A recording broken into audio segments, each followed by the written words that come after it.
Chat, guess what? Give me a year sub now, hyper Doggo. Love you, Hasan Has.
Hassel has highway out here.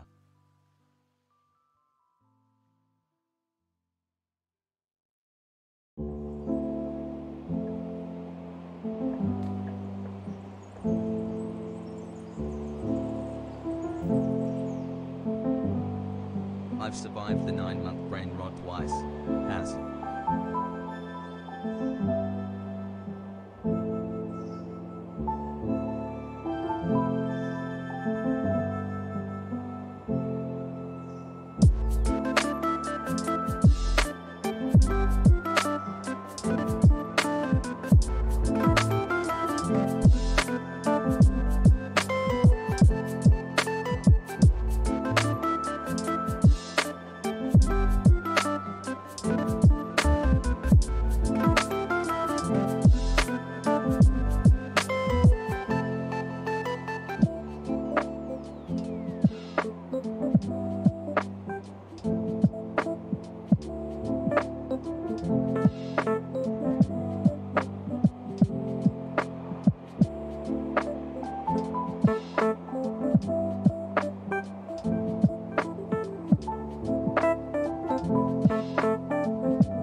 Let's go.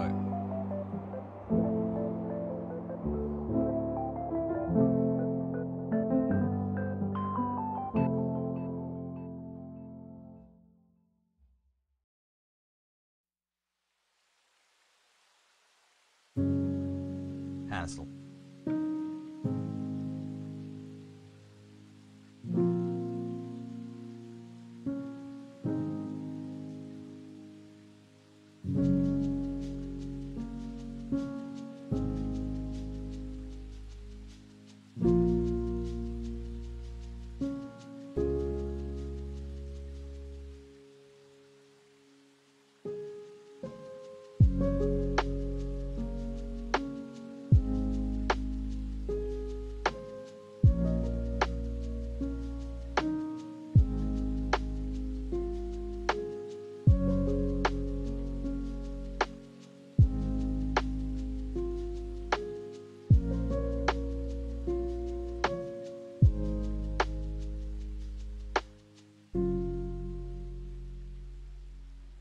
Hi chat.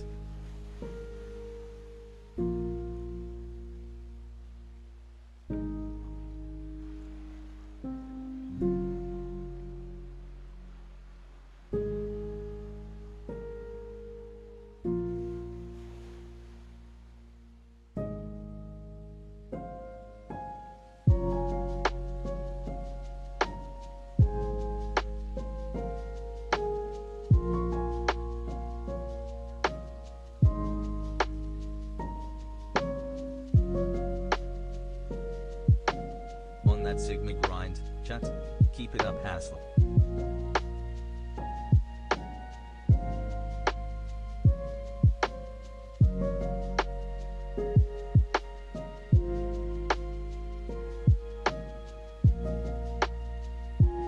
Happy Monday, chat.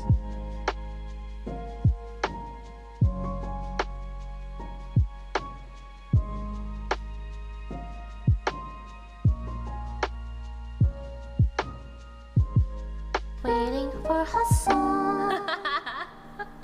Damn, it's been a year. Thanks, watch Hasan. some videos.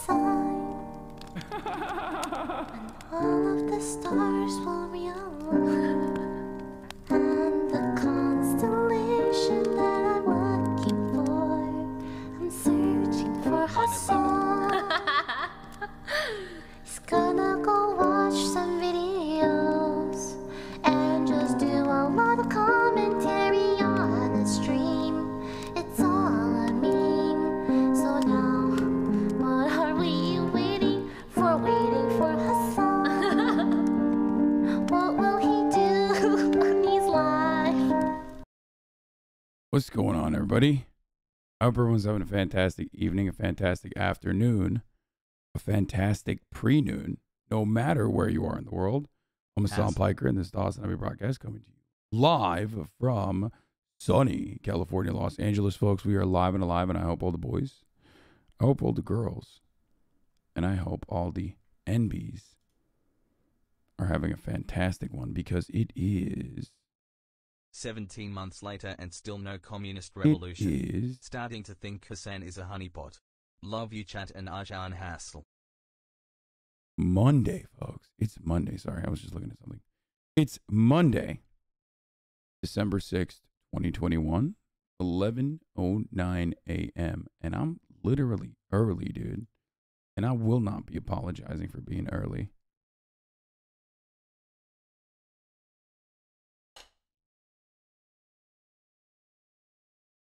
Streams have been bussing lately. I think that's a good 69 way to no. describe 420 it. No. 69 no. XD no. No. XD no. Honestly, 420 no. 69 XD. I've been in a good mood. I always, at HasanAbi, every single time I lose sight of the fun I have while I'm streaming, what I should probably end up doing is, you know, collaborate with some friends, get back on track. Peepo, hey chat, good luck on your finals for all the college students. I've been happier streaming these past couple of days, more than I have been in general. You know, and I think that's a lot of that has to do with just, hold on, let's fix that. A lot of that has to do with just being able to stream with friends and hanging out and doing fun stuff like IRL streams and whatnot. And I think that that is a solution to get me out of my funk in the future when I feel bad. Yes, Haas Twitter is alive. Hasan Twit is alive. Haas Twit is alive. Hi, HasanAbi. I bought a Herman Miller chair like you. I got here today and my lower back feels amazing. It takes a while to get used to it. Anyway, streams have been hella fun lately, and I hope you guys have been enjoying it. I know it's like finals week, I think, so good luck to all the homies. You're probably not in here right now. You're probably not in here. You're probably studying for your finals, right? Isn't it finals week? If you don't got luck, well, you certainly have Adderall, so there is that. Anyway, IRL is your bread and butter. Yeah, I love IRL streaming. Did you guys watch the Pokemon stream last night after we raided her and went to the offline TV? After we raided her and went to the offline TV event? Because that was fucking nuts. I wonder if any of you guys were there. But that was so much fun, dude. I love doing that shit. I feel myself becoming just curious. I absolutely love opportunities where I get to meet you guys. It's fucking awesome, dude. It's my favorite fucking thing. Because when I'm on the internet, I assume that every person is just hostile. You know what I mean? And if all I'm looking at is basically just hostility and negativity on the internet, after a while, I just assume that every single person just fucking despises me. Hello, chat. Remember, you and are obviously, here for no a matter reason. how much you write positive shit in the chat, it's still not the same, right? It's like not fully the same as just like being able to go somewhere and then see people be like, dude, I love your shit. Like, I love watching you. It's fucking sick. I had no expectations of the sort when I did go to the offline TV pop-up shop. Like I straight up did not expect that. I did not think that there was going to be a lot of HasanAbi heads there. So it was crazy to just like see so many people that also watch me get excited, you know? Ever have anyone be hostile when you meet them IRL? No. No. want to be honest though. Too damn long. Dude, this community has the most drip. Straight the fuck up. Okay? It's just the most drip. This is the community that has the absolute most fucking drip. Hello.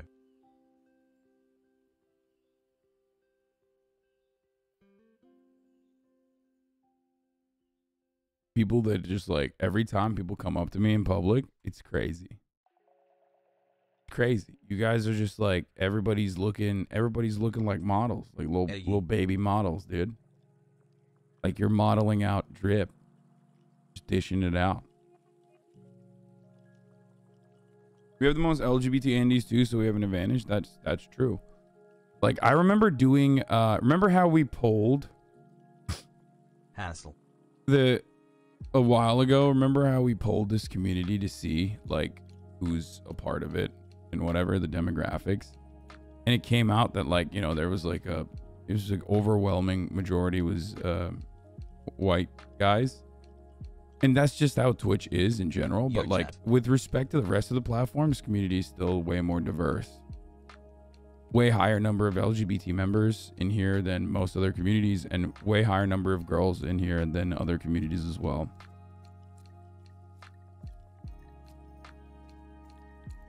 I chat wide people happy. Can you do another one? It's been ages. Yeah, I was looking at my YouTube analytics with Lud. Dude, Ludwig is a fucking mogul, dude.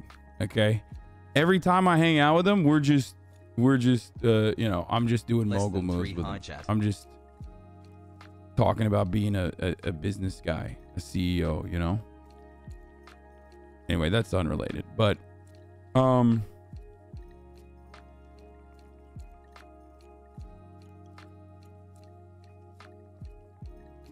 this is part of the broadcast where I tell you a little bit about my personal news, but I'm a Miss Kid. What do you always drink at the start? Cold brew. I'm drinking a toasted coconut cold brew.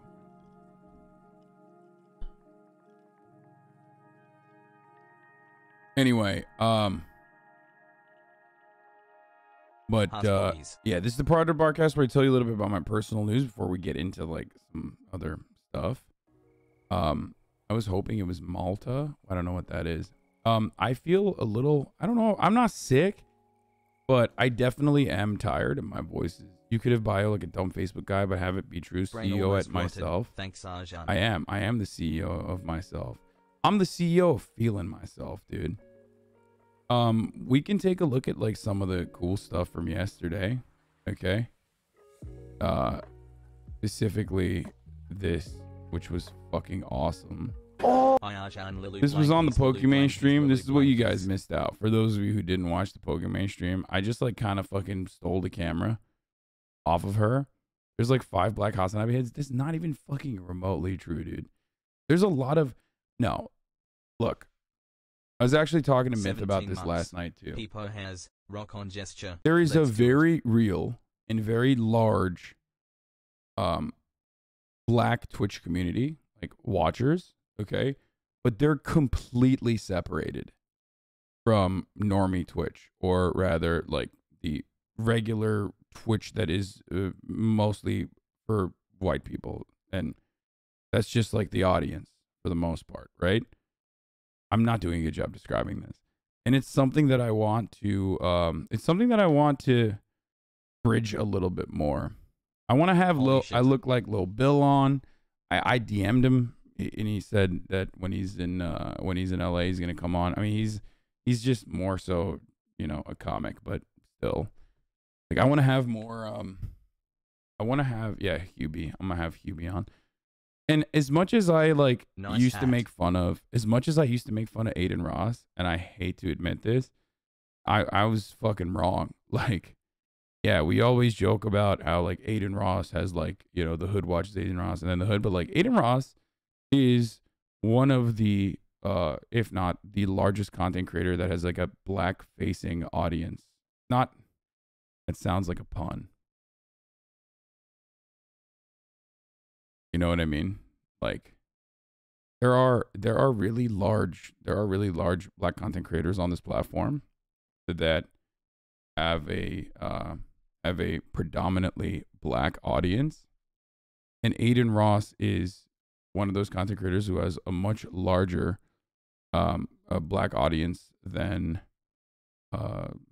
most other content creators, like straight up Radicalized. like. And I mean, I don't mean myth or NMP lol. I'm talking about like Kai Cenat, Your Rage Gaming, I'm Dante, right? Is it Dante? There's like a bunch. I'm Dante. I'm gonna fuck that up.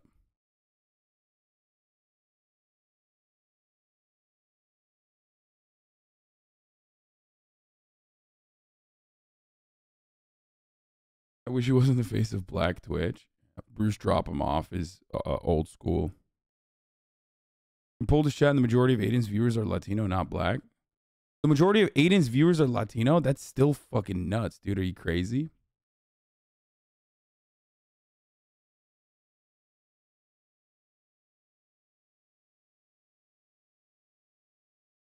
So I want to like had my booster yesterday. Let's go. I don't know. I do want to cross pollinate a little bit.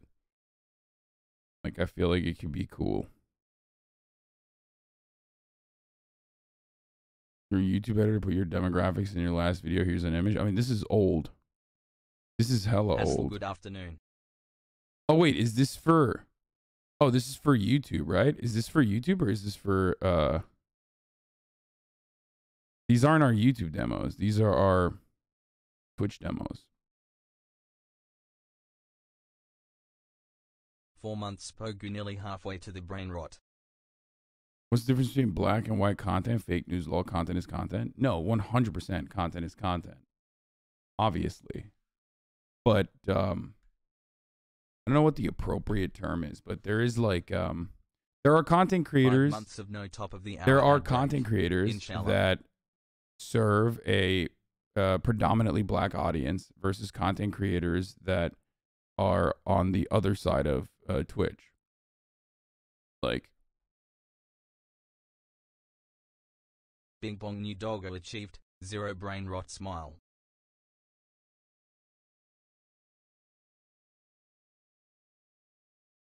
I got 65 plus.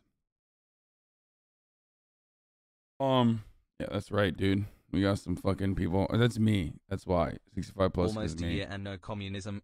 I need a refund. Anyway, I don't know why I like got into this, but yeah, no. Oh, you guys missed out. Okay, I was on. You describe it as if it's a whole separate category. I don't want it to be. I'm tired and already ready for Friday. But I do think it's like that at the moment. Yeah. One is my analysis. I'm not saying it's a good or bad thing. I'm just saying that it kind of is like that. Like the 2K section. Let's do it. Or people that do RP. But on all the other RP, it's comparable to Black Twitter. It's their space and it comes with their own memes and culture. Yes.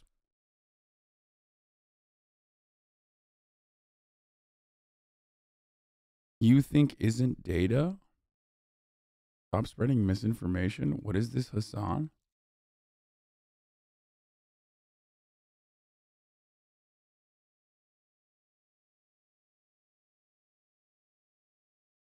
I'm confused about what this person is saying. You look cute today, Haslive. Loved all the Earl stuff lately. Thank you, Lil Bear 36 with 5 gifted subs. Okay, here. Okay, this is what you guys missed out on. Oh, stop. You're Turkish. Stop. Wait, how did you get an Anatolia Shepherd here in America? In Bakersfield, her mom actually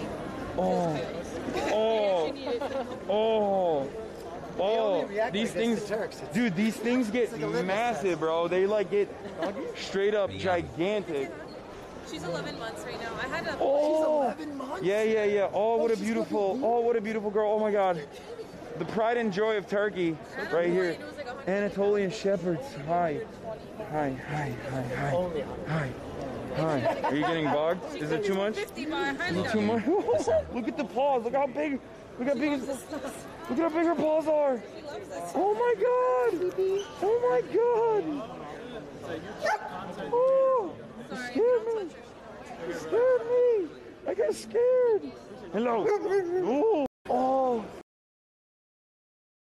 I need a dog. That's it. No, today, like yesterday, I was like, it's done. Like I have to. I keep like, it's getting to a point where every time I see a dog, I'm derailing my life by 15 minutes. Like it doesn't matter if I have a meeting, doesn't matter if I have somewhere to be. I see a dog, I'm going straight to it. I'm petting it. We're having fun. We're hanging out. I'm learning more about the dog. You know what I mean? Trying to figure out how I can get the dog to kick. Like, what's the right spot? You know what I mean? Is it right here, the chest?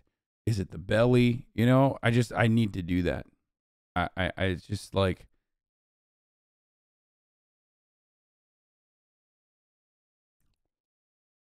I need to get a dog again. Because,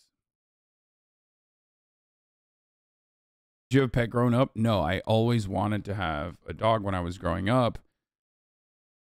Shelter a specific breed? No, of course I will adopt. Like, that's crazy. Of course I'm going to adopt, dude. It's nuts. Happy 10 months. No, I'm gonna get a fucking designer dog. I mean, you can adopt a designer dog too. Every dog loves you too. Every time a dog sees you, they fold in love on you. Kind of reaffirms that you're truly a good person.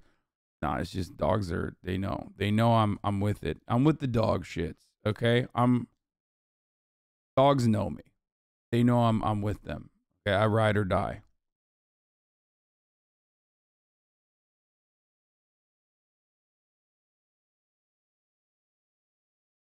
What happened to Fiona? Fiona is my brother's dog. Smile. I could get a Anatolian Shepherd. Sivas Kongolu is the Turkish name for them. And they're beautiful dogs. They're massive. They're actually like they're super large, like guard dogs for the most part. And here, I mean, someone already posted it because I talked about how big they are. I mean, dude.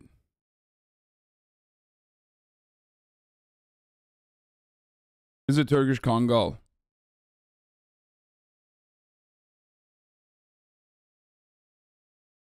Like, the dudes are very short, don't get me wrong. Like, ironically. Yes, I don't know why Twitch chat is short shaming, but a lot of these dudes that take photos with them are short kings. But these homies, like, they grow to a size like they look like horses, bro. Why not a tiny dog? No shot. The bigger Kongols are illegal to export, right? I don't know. But I'll just say it like this. Hello, everyone. Okay? I love tiny dogs. I love all dogs. I don't discriminate against dogs. I think all dogs are beautiful. They're the best. Even fucking police dogs. Okay? ACAB except for police dogs. Okay? But I need a dog I can beat the shit out of. Like, I need to fucking wrestle. Okay? I need a dog that's going to be, like, at least 80 pounds. So I can just, like, fucking get down on the ground and just, like, fucking wrestle. Like, that's what I used to do with fish. Nonstop. 5 months I feel the brain rot taking in hassle. Straight up. Bad phrasing? You know what I mean, dude. Like, obviously. Not, like, actually abuse. I mean literally, like, fucking wrestle.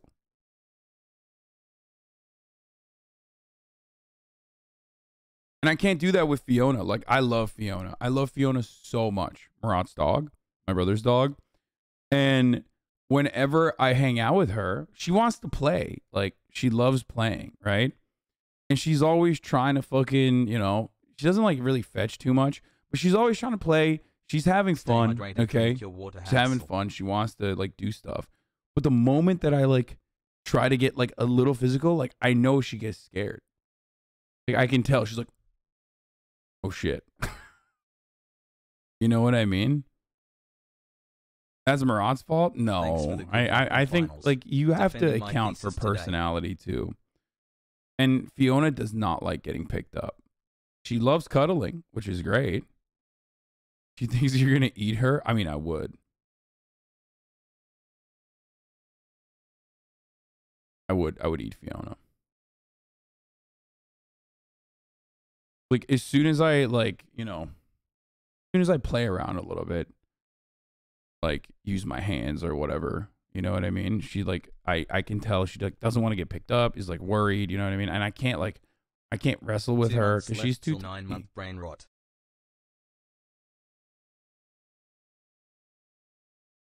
Chat's full of new frogs. Yeah, I don't understand. I mean, you literally just saw how much, like, yeah, here, see, I put Doggo Fiona on the table, chat. I put Fiona on the table. Look Given how here scared while I she is. study. 6 more months till I can go be Hi. a power engineer infrastructure boy. I don't think she likes it. Yeah, she's I don't think shaking. She likes See? it too much. Okay, get down. Get down. Get down. Come on, get down. Get down. It's okay.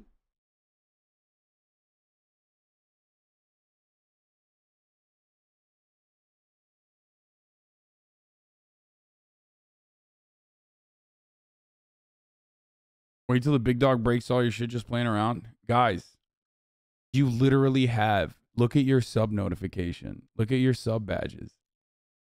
Look at the sub notification in the corner of this fucking stream. You think I don't know what it's like to have a big dog? I used to have a big dog. His name was Fish, the greatest dog in the world. He's the reason why so many people went and got, he's the reason why so many people went and got dogs. He just unfortunately passed away. You're a brain dead liberal. Go cry about your 500 genders. Go stick to your Nordic model and never address inherent issues of sockdom, such as the ones that took place in South Europe, South America, Venezuela, Greece, and are happening right now in the U.S., which is becoming increasingly sockdom. I love this guy. I'm keeping this guy in the chat. Bing bong.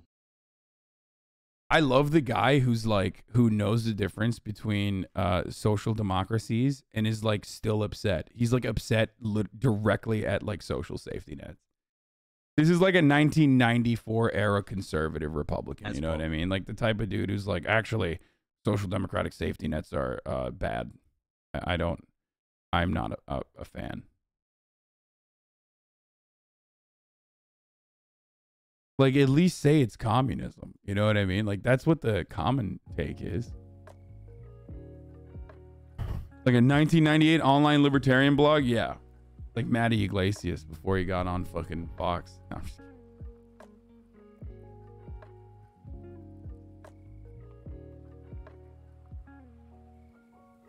kidding. Meme for blast off tweet. You got a meme for a blast off tweet? That's actually funny as fuck, dude. Okay.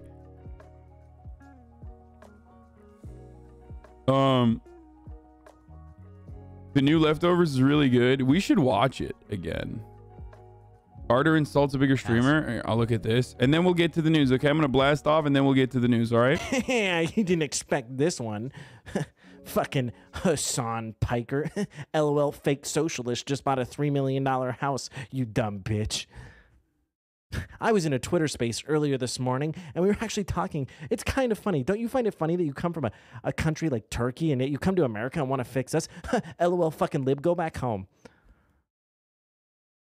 Owned. Crawl back into your mom's basement, Annie or whatever her name is. Get her to make you some more fucking tendies. Damn, that was good. I officially have That was the brain good. rot chat has ripped me. I like that if you're a part of this community for long enough, like you literally know what the fucking common like shitty talking points are. Like you get the brain rot just as much as I do, where you just like know exactly what the fuck people are gonna come with. Like they're gonna pull up with. Great. I don't know if it's good or not, actually. I haven't decided. Religious freaks are making new lore and is pretty sick. MasterChef today? Yeah, we'll do MasterChef today. Dude, there's so much. Like, we got the Canadian driving school. I have so much content lined up. Listen, there's a bunch here. I'll announce some of the secret stuff that I'm working on, okay? One, first of all, with the React stuff, like, there's hella good Reacts, okay? And the React frogs are going to be eating good. We got MasterChef. We got Canadian driver. driving school. Okay, we got so many different things. We got I want to marry Harry. There's like a bunch we like put on the back burner. Okay. Then on the gaming side, I want to do a collab with Myth. I want Myth to come over here, okay, and teach me how to play Halo. Like I want him to coach me and make me a better FPS player. Okay, so that's another one that I want to do. On the like collaboration and gaming side, I have more ideas. I want to do a stream where I have, most likely I'll have Iman and maybe Arya and maybe Fusli. You have been slapping the on to play the Mario dogs Kart. You saw yesterday were Okay. awesome. Are you getting one? Some of you know this already, but I already threw down the gauntlet. Okay, I already said Fusli, you know, content creator of the year 2021. Not on my watch. Okay, you might be the content creator of the year, but I will defeat you in the marketplace of video gaming. Okay, straight up. I threw the fucking gauntlet down. You know this. Okay, you fucking know this. Same with Pokey. I am the boomerang master. Okay, that's right. So these are potential content opportunities for the future. Okay, art class with Lily. We can do that. That's another thing that I'm working on currently. RPS, rock, paper, scissors with Ludwig. We got Grimes coming on, probably going to be in January, unfortunately, because like she's not in she's not in LA until January, most likely. So RPS with Steer too. If he comes to LA, he can get the fucking smoke. You know what I mean? Hasan offline TV confirmed. No. I love everyone. Okay, I love the offline TV folks. You guys already know this. Like I've hung out with them for a long time. You know, I recently quit my they're PhD great. I love their so community. happy with my I love the life again being content on. creators Let's in go, boys. offline TV.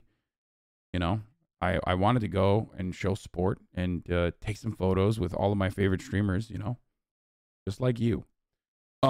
And also, I wanted to hang out with Michael Reeves, who is my favorite, like low key. It's like I don't want to be open about it. I don't want to like mention it too much. You know, no favorites, but like he's kind of the GOAT. Like I really, he's so sick. Anyway, he reminds me a lot of my brother, but like to hell with your ads. but doesn't have residual anxieties of being my younger brother for 28 years. You know what I mean? It's like Murad, if Murad didn't also have the baggage of being my younger brother for 28 years and like developed an outer shell of just pure vitriol for that reason.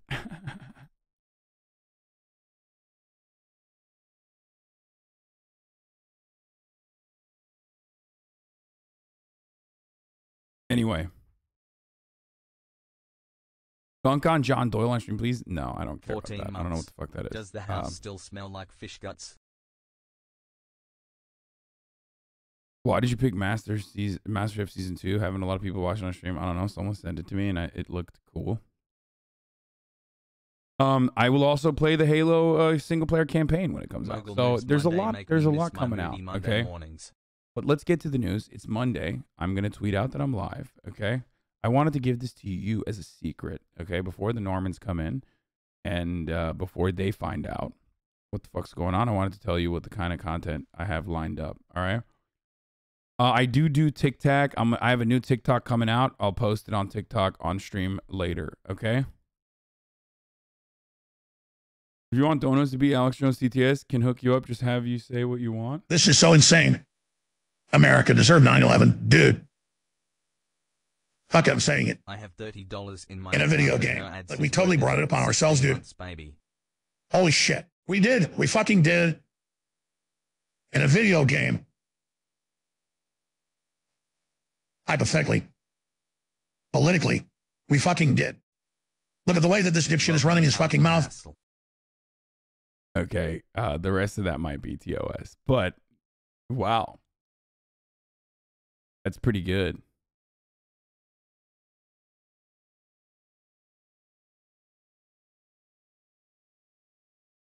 Stop looking at me, Swan.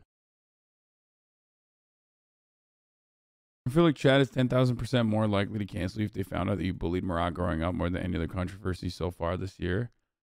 Oh, God, don't let him hear that, because he will fucking come and ham it up and be like, he bullied me all the time, even though I never did. He bullied me. Side Talk New York City, guys. I haven't paid the homeless dude TJ since the videos blew up, and it sucks, dude. Oh, shit. They should do that. It's not good. Chief QC Officer of HasanAbi Enterprises Incorporated.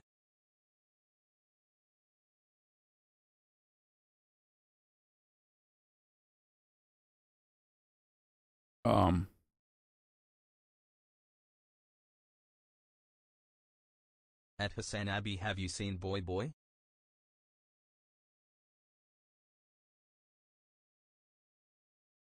Okay.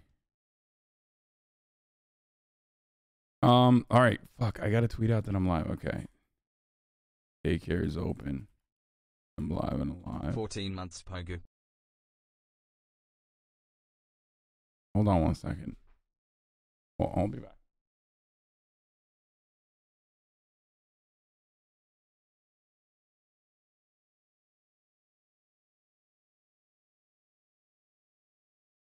NGL, I already feel the brain rot, but I'm doing my best to behave in chat. Definitely addicted. Newcomers beware. Love you, Hasan and chat hassle. Sorry. I just, homeless people are just wilding out. I was like, what the fuck? 2 years and now Anyway. called a fake chef hassle. I think Santa did not move, dude. Did not. We're going to look at the chatters. We're going to look at the Nazis that are at the Lincoln Memorial. Nazi march in D.C. fails hilariously. New details emerge.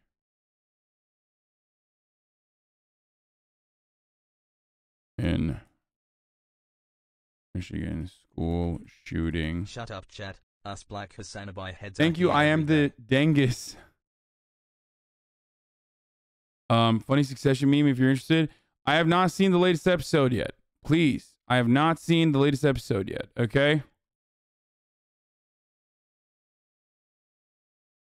1 whole year. Wow. Thank you so much. Thank you, chat, for being so amazing and teaching me so Promo much. is fired from CNN. Ghislaine Maxwell. So I had guests. I had fire guests today lined up. Okay? 7 Absolute months fucking being fuego part of a guests great lined up community. today. Love you all. What I was going to do is have the TrueAnon folks on. And then Brace fucking curved me. Okay? I'm calling him out. Brace fucking curved me. Liz would never do this.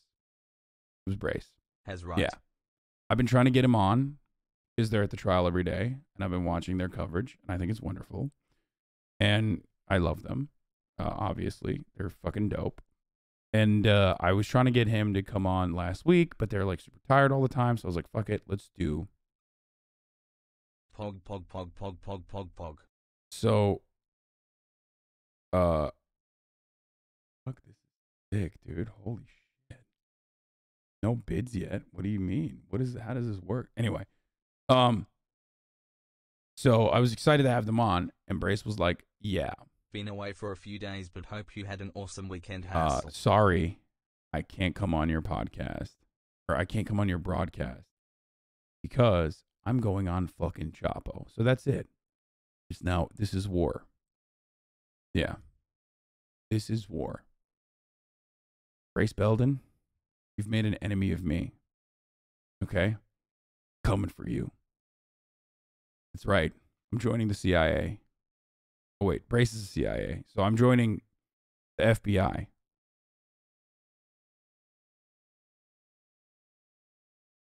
No, all jokes aside, they're going to come tomorrow. Hopefully.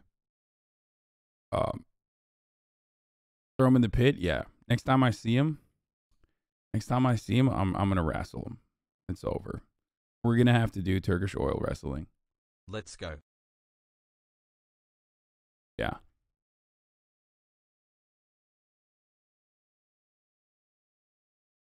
Chapo boys, they're also on the lineup. We're wrestling everybody. Grab his jewel. He's powerless without it. Yes. 4 months. That's right. No We're gonna brain oil rot yet. wrestle for his jewel. Anyway. Okay. Will I go easy on him? Take him to rock, paper, scissors court? I can't do that to him. That would destroy him. I would destroy anyone. I only do that to my enemies, like Ludwig. Okay. Okay, all jokes aside, Ghislaine Maxwell trial. Let's fucking finish this tweet. Holy fuck. Meet up with Karina Koff for a stream. She won't do it. At HasanAbi, Karina is I like made it to literally 9 months afraid brain of rot this free. community. Okay? Straight up. I've tried. No, she will not do it. I guess we don't have enough clout to. If we did, maybe, but Fire fit today. not because father. of Coomers. No. If she realized how fucking Coomer focused this community is, then maybe she'd do it, but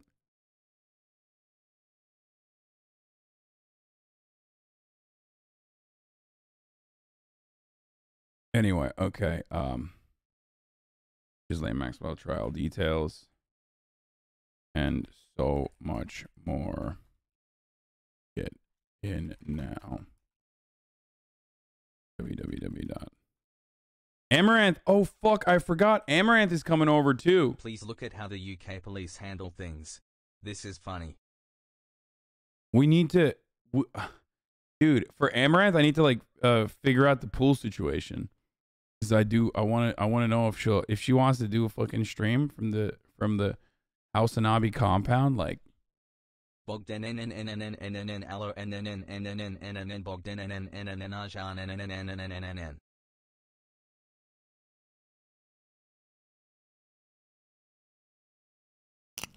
Are you still planning on doing the Breaking Slash stream with Valkyrie? Yes.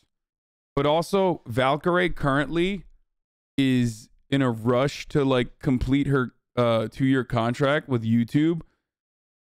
And by that I mean like she has like 198 hours or something that she still needs to. She has like 198 hours that she still needs to stream. Thanks for all the So like we can't really do a bunch of like IRL stuff because IRL is difficult. difficult to stream for long hours. You know what I mean?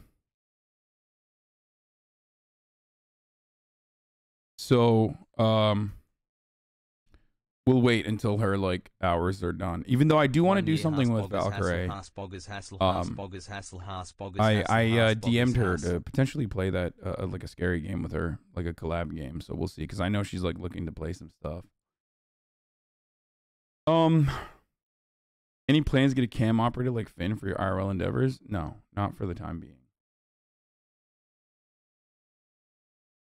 Don't you fucking talk about Turks with Amaranth. I swear to God, we've had enough as Turks. Bro, Turks love getting noticed by Amaranth. What do you mean? Turks are stan Twitter for... The entire country of Turkey is stan Twitter for Amaranth. So they're like, oh my God, you got the Amaranth notice. Boys, we got the Amaranth notice, is what you guys are going to say when I do that. Financial assistance. Anyway, didn't you want to play that Iraq War horror game by the Until Dawn devs? Yeah, that's what I'm going to probably play with her, with Valkyrie, More potentially. Turkish Doggo, please. You have fun at Universal? I had a great time at Universal. Okay, let's do it. Someone said, you finding out about the Cav Weinstein website live on Leftovers was one of the best moments I've ever seen. Ha ha ha. Yeah, that was really funny. Well, she couldn't put herself in medical-induced coma and do a sleepover stream for 198. What? Such a weird, what the fuck? I'm gonna be with Felix this weekend in Buffalo. You won't fly out and chill to Buffalo, dude? That's a trek. So yes. I know what you guys are getting into in Buffalo, and that's a lot of fun, but that's a insane trek for me. especially with my stream schedule. How come you're 30 and never been to Chicago? Yeah, I have never been to Chicago. I would like to go. Anyway, here is the chat. Here is the tweet. Let's blast off and let's get started with the news. We're going to start with the Michigan. Let's do it is now your phrase. We've heard it so many times today. Yeah, everybody was making fun of me on the Pokemon live stream because I kept doing the let's do it, and then I would like, yeah, everyone was making fun of me on the Pokemon live stream. Okay, let me just say something. Okay, you guys would love it. You guys would love it if you came up to me and I was like, "Can I take a photo?" And you're like scared. I'm like, "Let's do it," and then I pose. You'd love that shit. So why are you making fun of me in chat, huh? This was the entire chat. The spam in the entire chat. This was what was going on. Ridiculous. I'm not touching that tweet till you address your Haas tweet shite. People PogU. I already addressed it. Haas tweet is not dead, and I was wrong, okay? But I'm not seeing a lot of movement. I'm just straight up not seeing a lot of movement from Haas tweet. It's just, I need to believe that it's alive. And not in the way where you guys are all collectively getting together and talking about how dead it is. Okay? Crawling back. Okay, dude. All right. Yeah.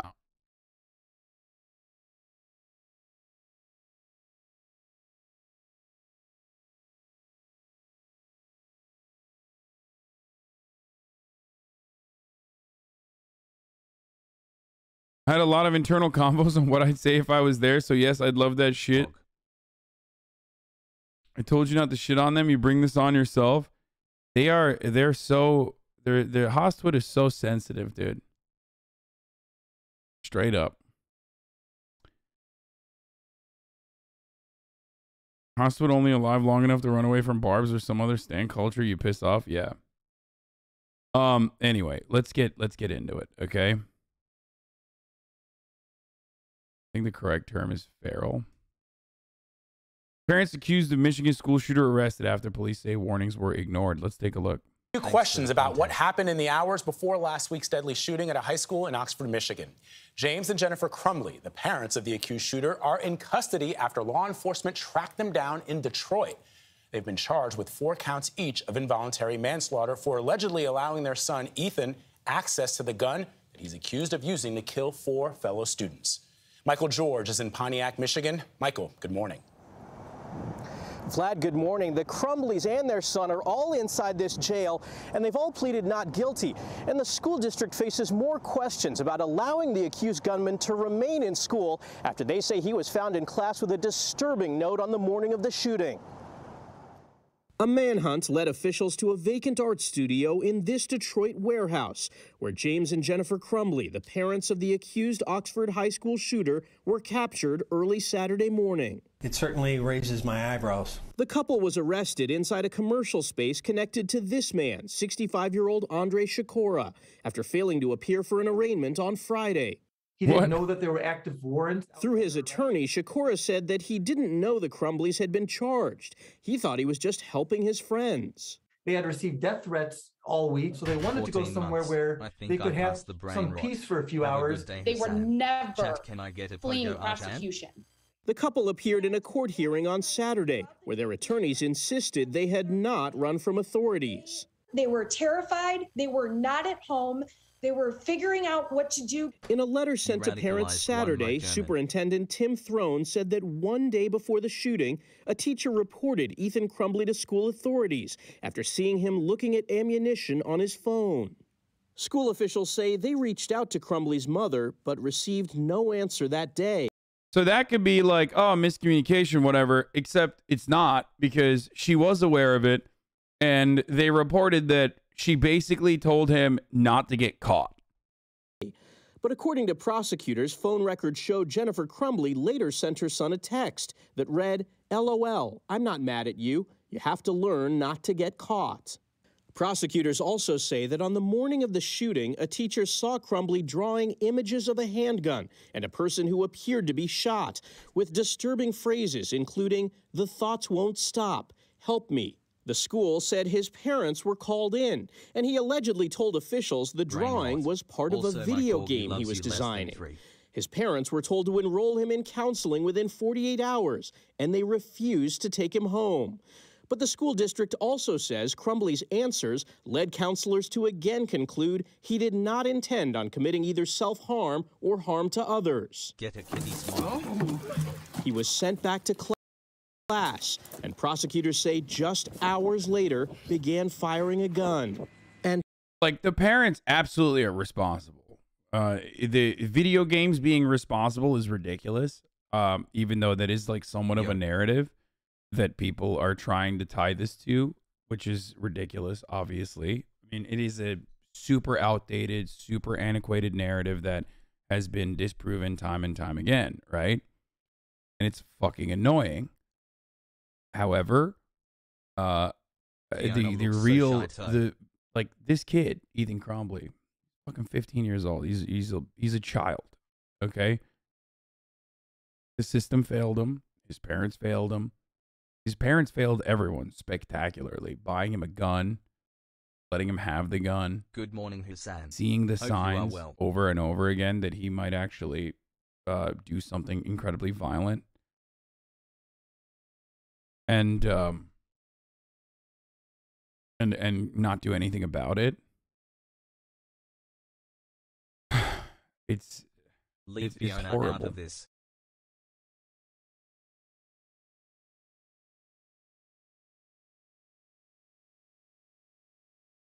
We're going to talk about the PlayStation Sony VP who's a pedophile who was caught on LSF and like some random pedo hunter stream. But yeah.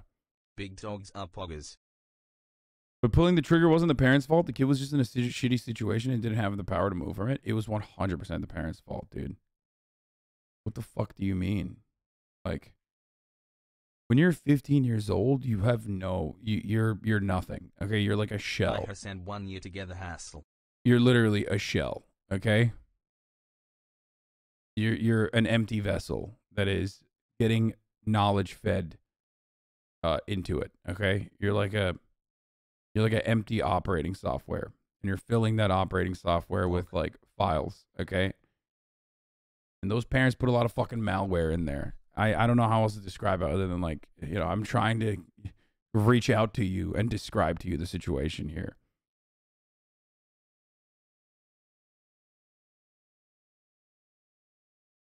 How much does Fiona weigh? I also feel conflicted about trying a 15-year-old as an adult in America. I'm just going to be honest. I don't like that. And shot 11 people, killing 4. I don't know that anybody will feel safe sending their kids back to school until they know exactly what happened here. Why do you feel more lenient towards this kid than Kyle Rittenhouse? They're both kids. Because he brought the gun to school. Kyle Rittenhouse went to a protest with a gun with the hopes that he could use it. He demonstrated that he talked about how he would use it. This other kid, on the other hand, and even then, I've also talked about how Kyle Rittenhouse is also a perfect situation for rehabilitation. The difference between this kid, who's 15 years old, versus Kyle Rittenhouse, who was 17 at that time, months from being 18, okay? The main difference there is, and those 2 years are huge in these formative years, obviously, is that I thought Kyle Rittenhouse would also be a perfect 3 months person for rehabilitation, a perfect case for rehabilitation. I said it even back then. Except rehabilitation starts with accountability. And Kyle Rittenhouse never even faced repercussions for his actions. As a matter of fact, he got celebrated. 3 months in brain is got broad celebration. And the criminal justice system let him walk away. So that is the difference. Yeah, the difference between a 15-year-old and a 17-year-old is gigantic in comparison to someone between the ages of 30 and 32. 6 months already, smiled Hassel. And I also think Kyle Rittenhouse's parents are responsible for his behavior too, for the record.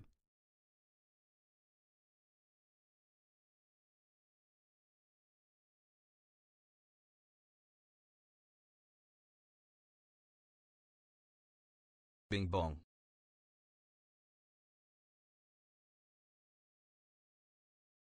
Yeah. Like, he was informed, his parents were informed. Like, time and time again, and they just leaned into it.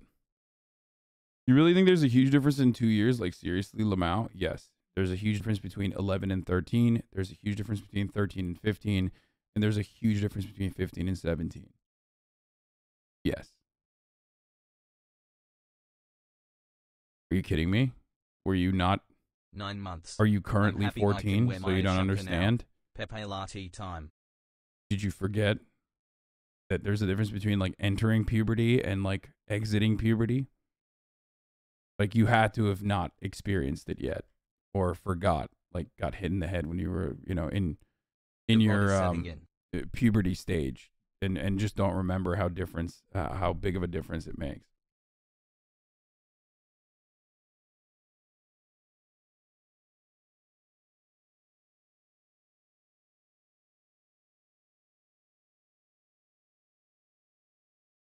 Even when you're 13, you know it's a huge step to 15. Yeah. Even the difference between, like, 21 and 23 is gigantic. I'm a different person. I grew a lot from 23 to 25. 25 plus is over. You're done. That's it. That's your fucking shitty ass personality. It's going to be very difficult to change after that. But up to 25, there's a huge amount of growth that you experience in those formative years, for sure. Yep. I mean, not to say that, like, change is impossible after 25. Obviously, it's not. But it becomes, I think, a little bit harder. Your shell is more hardened. That's just your personality that's, like, formed at that point. And the school district wants a third-party investigation into the incident to look into all the interactions the accused shooter had with staff and students. Michigan's Attorney General is volunteering to take that on. If there were two people 15 and almost 18 dating, you would see how big of a deal is 2 years. Yeah, I've talked about this before. Like a 17-year-old and a 19-year-old dating. Like, I don't have a problem with that.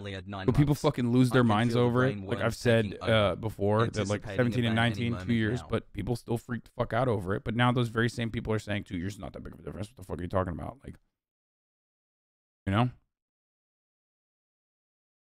Gail? Michael, thank you so much. Spring in Oakland County. Even though he's 15, is it difficult to realize that killing someone hurts people in such a big way? Like, you can't tell me he's unable to at least be a little empathetic. No, wait, what? What are we talking about? Are we talking about Kyle Rittenhouse, or are we talking about this kid? Because we don't know what his fucking mental state is at all.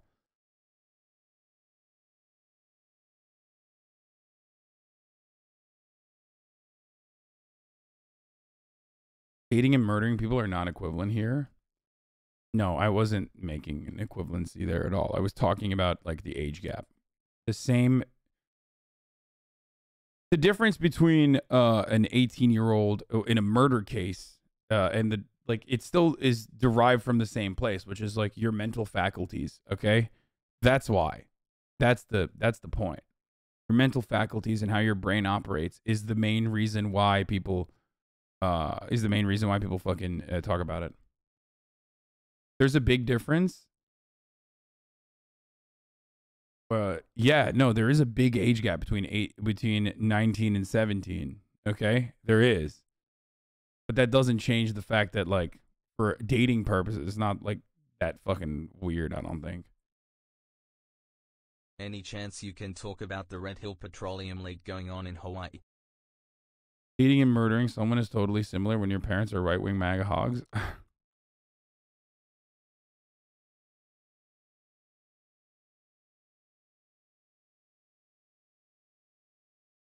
Honest question, would you want the Oxford shooter to be tried as an adult if he was 17? Sorry, I hope this sends. I'm on mobile.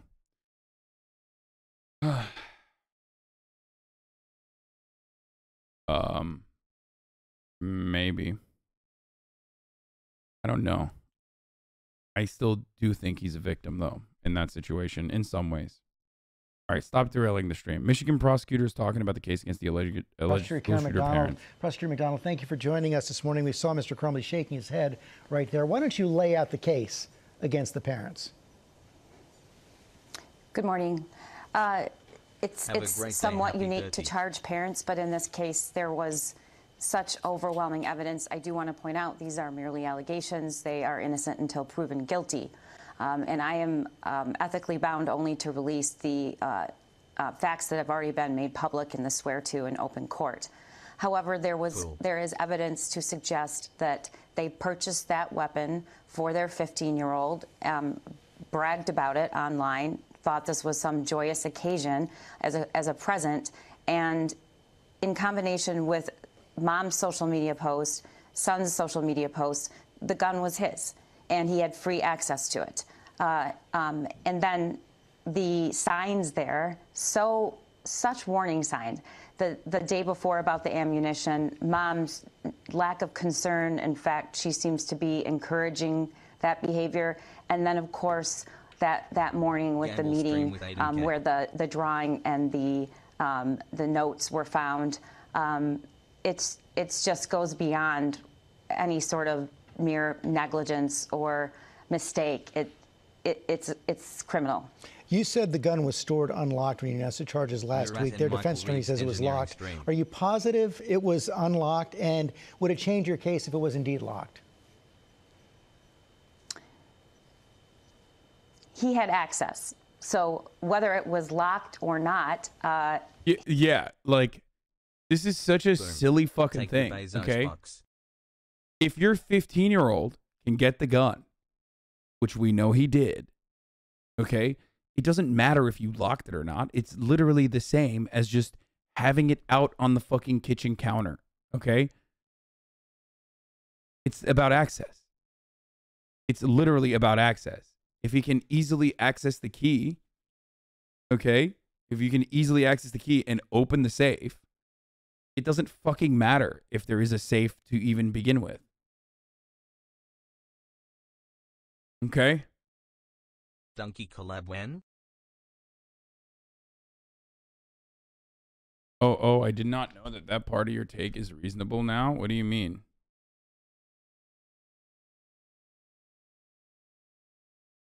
Like, the whole point of having a safe. Are we defending a 15-year-old murderer? No, we're not defending him at all. There is no defense for fucking being a 15-year-old who goes to school and kills a bunch of their schoolmates. Like, the fuck are you talking about?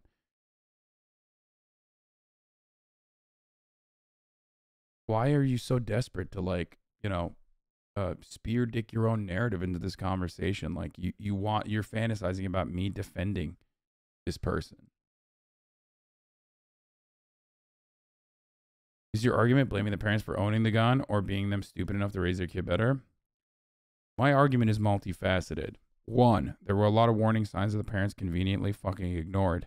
2, they literally did not punish or keep a watchful eye on their child when he was also, when they were notified of these warning signs. Including the whole, oh, if you're looking for ammo, like, don't, you know, tell people. And 3, buying a fucking gun for their child, okay? Buying a fucking handgun for their child is ridiculous. I'm not forgiving the kid. But it's ridiculous to say that they are not even remotely culpable in this when the kid is 15 fucking years old. The weird part about this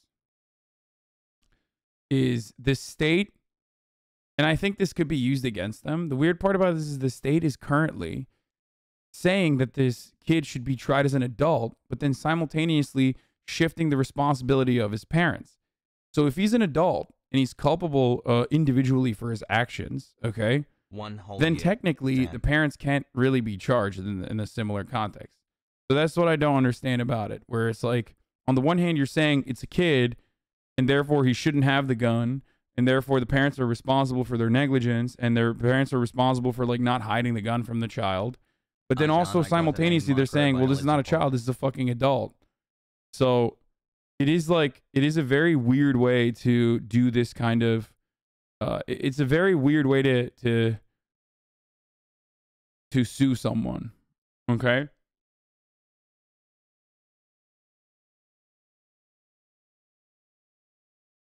Like, they can be accomplices if he's an adult. I know, but aiding and abetting applies to adults. Yeah, but there's a different burden of responsibility when it comes to aiding and abetting when you're talking about aiding and abetting a school shooter versus the parents ignoring the warning signs.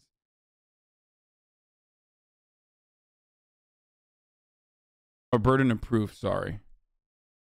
Did I say burden of responsibility? Yeah, there's a different burden of proof for aiding and abetting between two adults versus the negligence of the parents, because one implies that the kid can't act on his own, and like the parents have a lot more responsibility over their child, and their negligence has led to manslaughter, murder, right?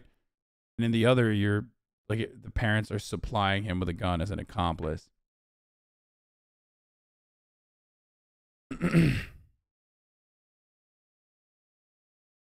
I always find out about the best adult toys thanks to your Twitter. Thanks, brother. Anyway, is it weird? Is it hard as a judge whether he's a criminal or not? The fucking top of the hour ad break? Jesus Christ, dude. This is a serious story, which is why I didn't want to fucking. I was trying to like get. I was trying to do the ad break after the story, okay? And you're over here fucking shoving an ad break into this conversation. Here, at the top of the hour, there's a 6-second ad break. It's the first of the day. Okay? If you no longer want to see those ads, you have the burden of seeing ads as a Twitch streamer if you're unsubscribed, if you're not subscribed. But if you subscribe, you will no longer see those ads, okay? Here, I'll aid and abet you in stopping the ad breaks. You subscribe for $5. You can subscribe for free with a Twitch Prime. If you have a Twitch Prime, you haven't used it yet, you use it here. Or you can get a gifted sub. Sometimes those are dished out. A bunch of people gifted subs earlier in the day that I didn't read. So thank you for all the people that gifted subs. L. Caldwin, I am the Dingus. and that's it. That's how you do it. Here's the ad break now. He had access to it. Securing a weapon doesn't mean just locking it if you're going to just allow a minor or somebody you think might be dangerous. Hugh Crowell and Foreign Panda Bear, thank you for the 5 gifted subs. Just free access to unlock it. So, no, I'm not positive because, you know, we're still, these are just allegations, but the evidence shows at this point that he absolutely had free access to that weapon. And in fact, it was purchased for him. Are the parents cooperating? I can't make any statement about either defendant and whether or not they've made statements. I can just tell you that this is a terrible tragedy. And at some point, we have to acknowledge that all of the training and all of the events that we lead to kids teaching them to hide under desks and what to do in an active shooter situation is really important. And in this case, everything was done perfectly, except that 4 kids were still murdered and several others injured, not to mention the hundreds of other kids who were in that school, and their lives will never be the same, nor will the community. So that the parents are responsible, and I think that they should be held accountable. None of that would have happened if he had not had access to a handgun. That is clearly true, but there were also a lot of other warning signs as well. Any chance that school could face charges? I think the school fucked up too. I'll say it. I think the school fucked up as well. I don't know what more they could have done, but I think the school fucked up too. I mean, dude, when a 15-year-old walks into a school with a fucking handgun everyone around them fucked up. Okay? Everyone around them. That's the truth. Everyone around that kid fucked up. Every adult in that kid's life that at least knew a little bit about them, or was operating as a guardian, because that's what you are when you're at a school. When you're an adult at a school, you're technically responsible for the kids for the duration of their time in the school. Right?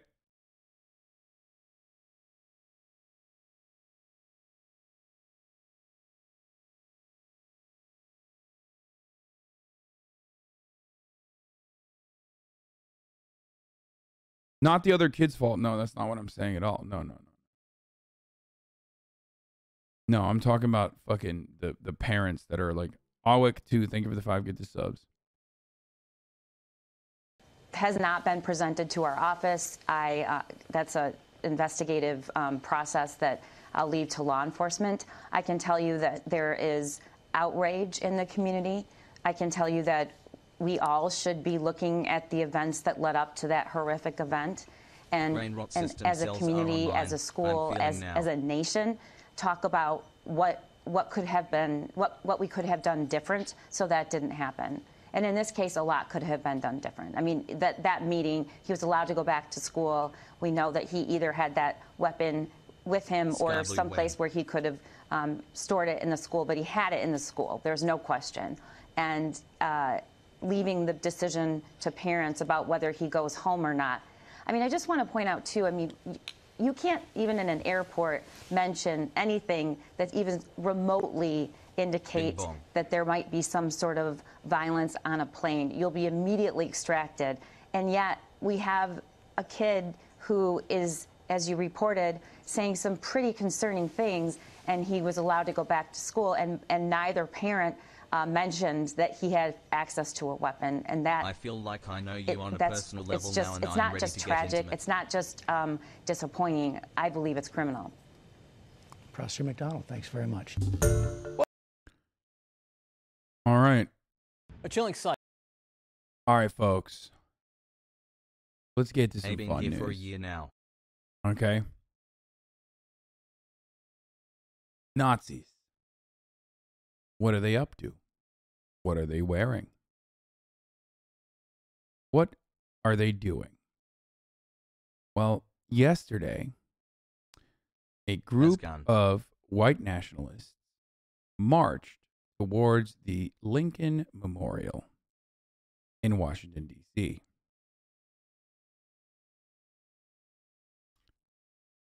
These little piss babies were running around with their wee-wees, and you will notice some differences, both in the size of the march and how the march was received and what they looked like. Let's take a look at what was going on at this fascist march in D.C. Site in the nation's capital, a white nationalist group known as the Patriot Front descended on the National Mall over the weekend. Its members wore masks, some carried plastic shields, and according to their banner, they were marching, as they put it, to reclaim America. Is drawing you in chat. Joining me now, early start anchor and CNN correspondent Laura Jarrett, back with the CNN senior political analyst John Avalon. Look. Now, right off the bat, I just got to point something out. Masks, bro? What's up? 4 months, man. Thanks for the content. Masks, bro?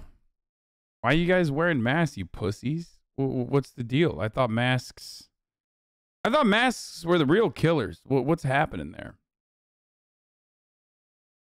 Also, another fun thing. Cap. You shouldn't platform these events even when you're riffing on them. The less exposure they get, the better. Yeah, totally. No, I will fucking absolutely dunk on a failure of a fucking march.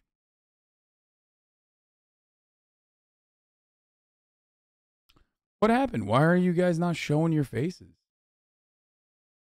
I mean, I remember a time when Nazis were not afraid to show their fucking faces. What happened?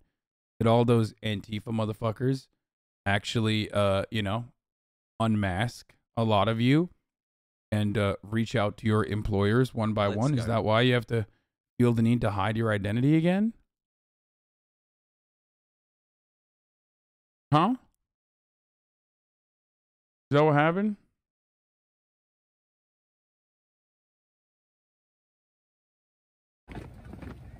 Has wood.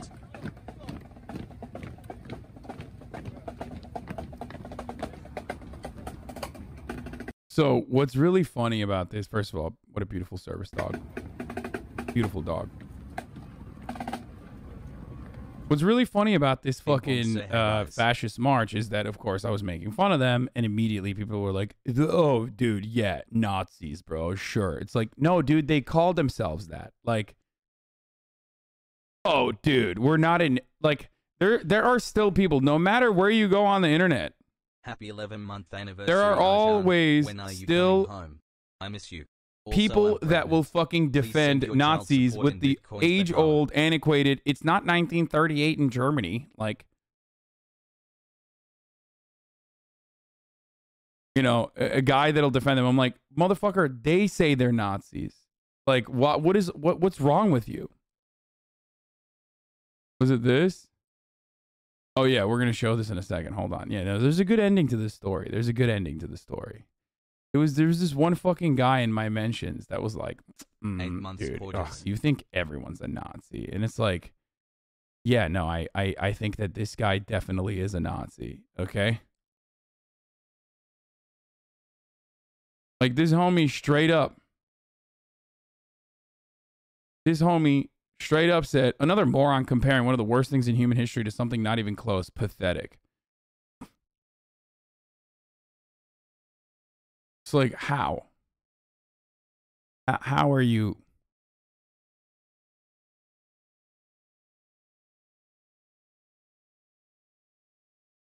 How? I'm from Chicago. It's great.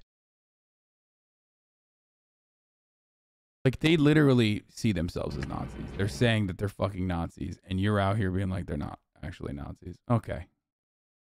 Got it. Well, you're ruining their propaganda for them because they want to be known as Nazis. Let's go for another year.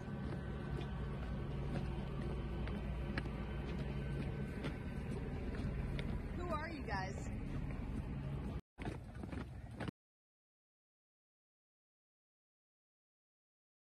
It's so weird that you get trolled by these groups. I don't visit such less frequent hate streams. What?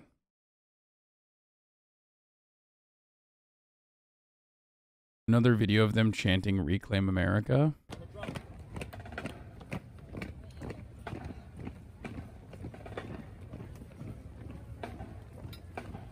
Love you.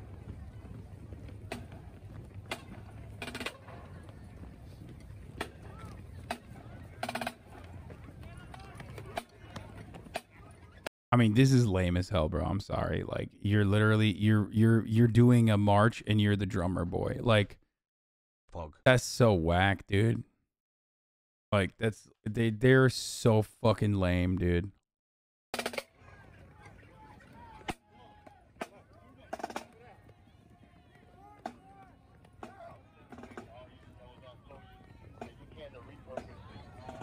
$25 months, Pog.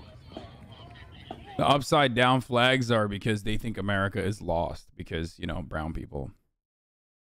America's lost because brown people exist in it now.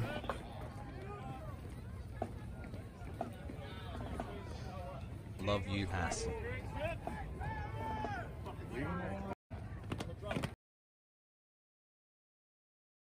So this was an older video of the same group. This is an older video of the same group. We'll show that in a second, but let's hear what the coverage. We can agree that I gotta pee. I'll be back in a one second. is too many, right? To see anyone marching a white supremacist to the Lincoln Memorial is a sight that none of us ever wants to see. There's something almost too on the nose about having a bunch of guys dressed up like they're ready to go to war, dressed up Fuentes with on the like Blaze battle armor and gets shield, by a because in their woman's minds, stamps. the Civil War never ended, right? And what they're chanting is always so telling. Reclaim America. When was America ever taken? And who was it taken from and by whom? Well, they feel like it's been taken from white folks. But since when are brown and black people ahead, right? So it's since when are white men applying still logic not on to top? their anxiety. My point is to say there's something so remarkable about having self-avowed white nationalists, white supremacists, marching on a memorial for somebody who signed the Emancipation Proclamation. Yeah. It just sort of exemplifies the country's ongoing struggle with racism. Yeah, and look, the fact that we're seeing an acceleration in the wake of Charlottesville, that these are young folks and they're masking and they're carrying shields and battle armor, which of course is a sign of their own weakness. These are weak, anxious people trying to find definition and strength in this kind of militaristic white nationalist nonsense. The reason it's more than just a bunch of clowns trying to march on the Lincoln Memorial is the ADL found that this particular group, the Patriot Front, was responsible for 80% of the white supremacist propaganda found on campus and elsewhere in 2020. So, and it's a young person's movement. This isn't just a bunch of old cranks waving their fist at the sky about how the country is changing. The leader's 23 years old. I will tell you, they were wearing masks. One of the things I felt that was most chilling about Charlottesville was people walking around unmasked saying, here I am. I have no shame over this. You know, we are free to express ourselves because that's where we think we are in this country right now. They didn't want their identities known. Yeah. Do you know who also, wore masks and face coverings? I mean, I don't want to think we're going to take too much. I'm not, but I'm saying there's a difference here. And I do, I don't know whether it's not that they think that the attitude in the country is different towards the message that they're delivering or not. I just, it is notable. But the question is really what has changed since Charlottesville, right? I mean, that's 2017. The FBI director, to your point, the idea that we dismiss this as sort of fringe actors. The FBI. Bro. Straight up, the main reason why they have to fucking wear masks again when they're marching is literally all those fucking cringe-ass anarchists on Twitter, okay? I'm sorry to report this, but straight up. Antifa, you might think that they're fucking lame. You might think that they're whack. You might think that they're disorganized. You might think that they're annoying. The ultimate reason why these motherfuckers have to hide and how much their movement got ripped apart was not because of the authorities. It was straight up on the ground, this is before January 6th. Even at the peak, Charlottesville was a turning point. Charlottesville was when they had a gigantic following. It was at the peak. Trump even fucking accelerated it further by saying there's very fine people on both sides. But the reality is those cringe-ass, crusty-ass anarchists were, unmasking all of them, detailing it, putting out lists, showing their communications and correspondences. Unicorn Riot and everyone else was straight up sending their info to their fucking employers and whatnot.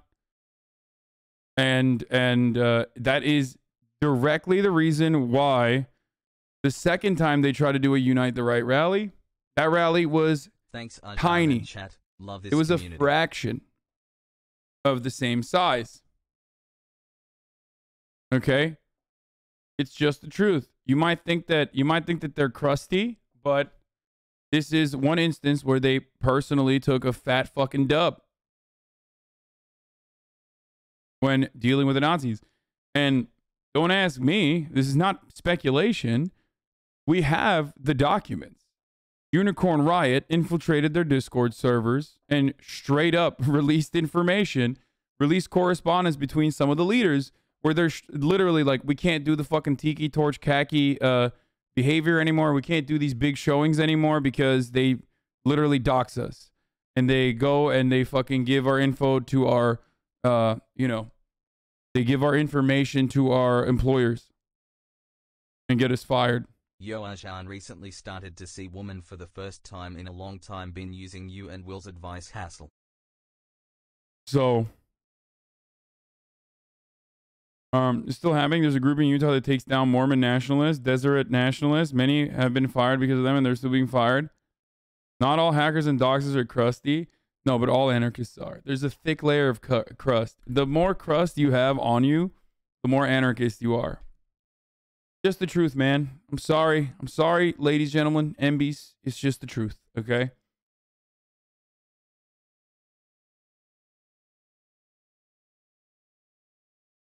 Director, right?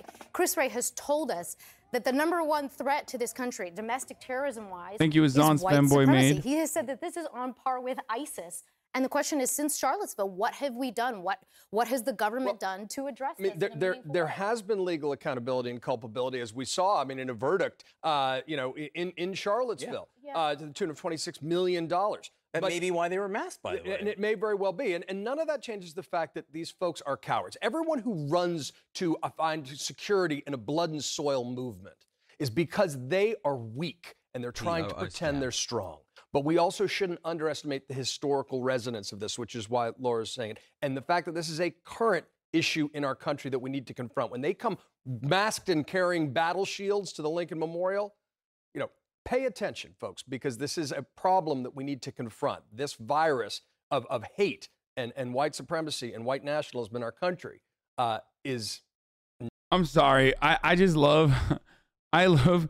Even though I hyped up the anarchists and what they did, and I'm defending them, just because I said crusty, typical anarchist behavior, hyper focusing on the one instance that is still true, and like talking about how, oh my God, Marxist Leninist being elitist. Oh my God, why are you talking about how crusty we are? Blah blah blah blah blah. It's just like, dude, well, don't, it's just true.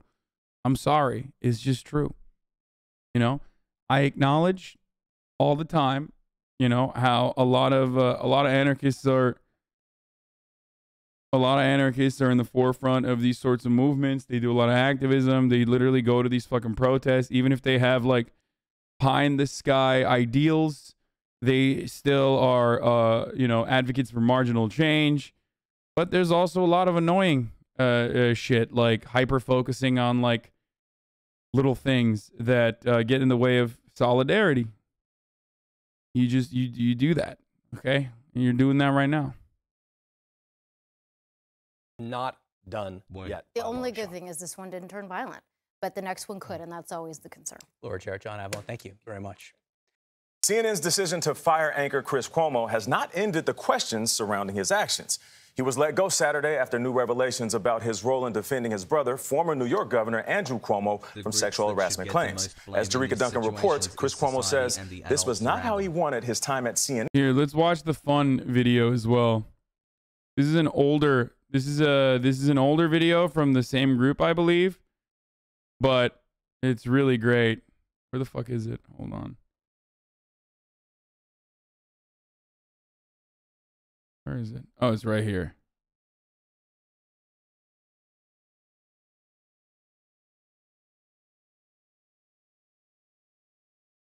White supremacists being chased out of DC by teens with cell phones. They white supremacists. So the same shit. Oh, they trying to defend it. No, they trying to take over like America and shit. And, like,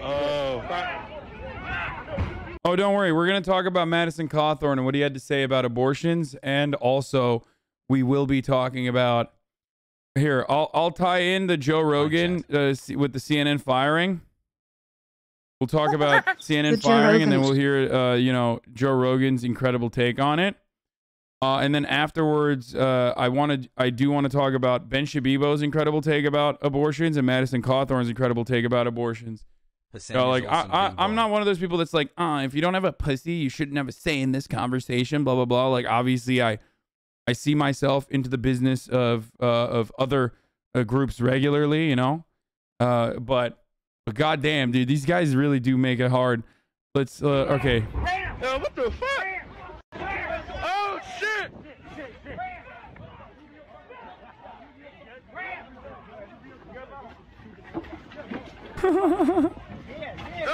Bro, this part is really funny.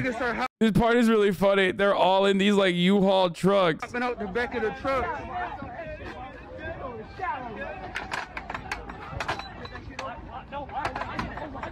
Yo, fuck you niggas up. They trying to escape.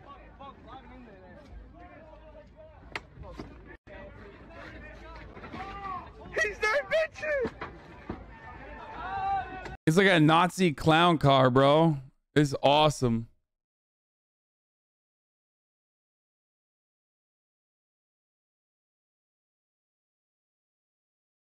What is it? Is this good? Hi, Daddy Hasan. I want to. What is the name of that? What's the name of that song? Never mind. Hold on here. Oh, it's Benny Hill. I fucked it up. Okay, well, we'll do this instead.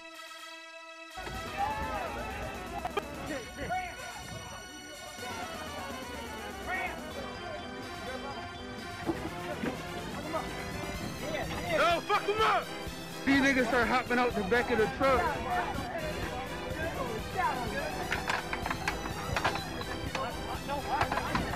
And here you have the clown car full of clown-ass Nazis.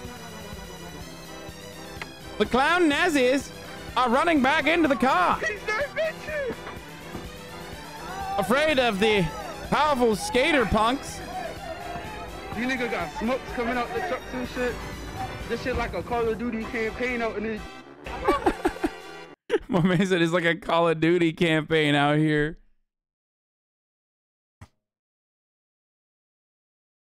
Boarding that Penske truck like it's the last chopper out of Saigon. Yeah.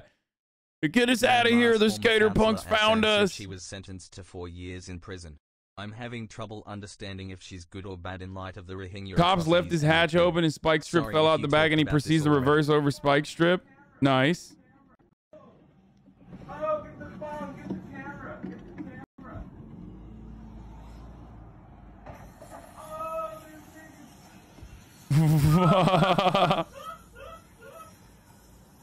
It's brave of these dudes to fucking film this because now that cop is literally like, I'm in danger. I'm in danger mode. Officer down, sir. This works with this too, to be honest.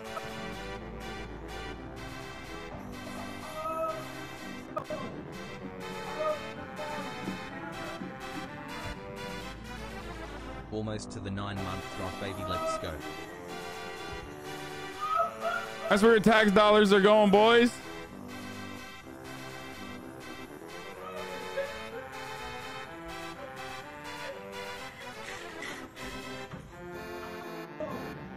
Oh, what a dummy.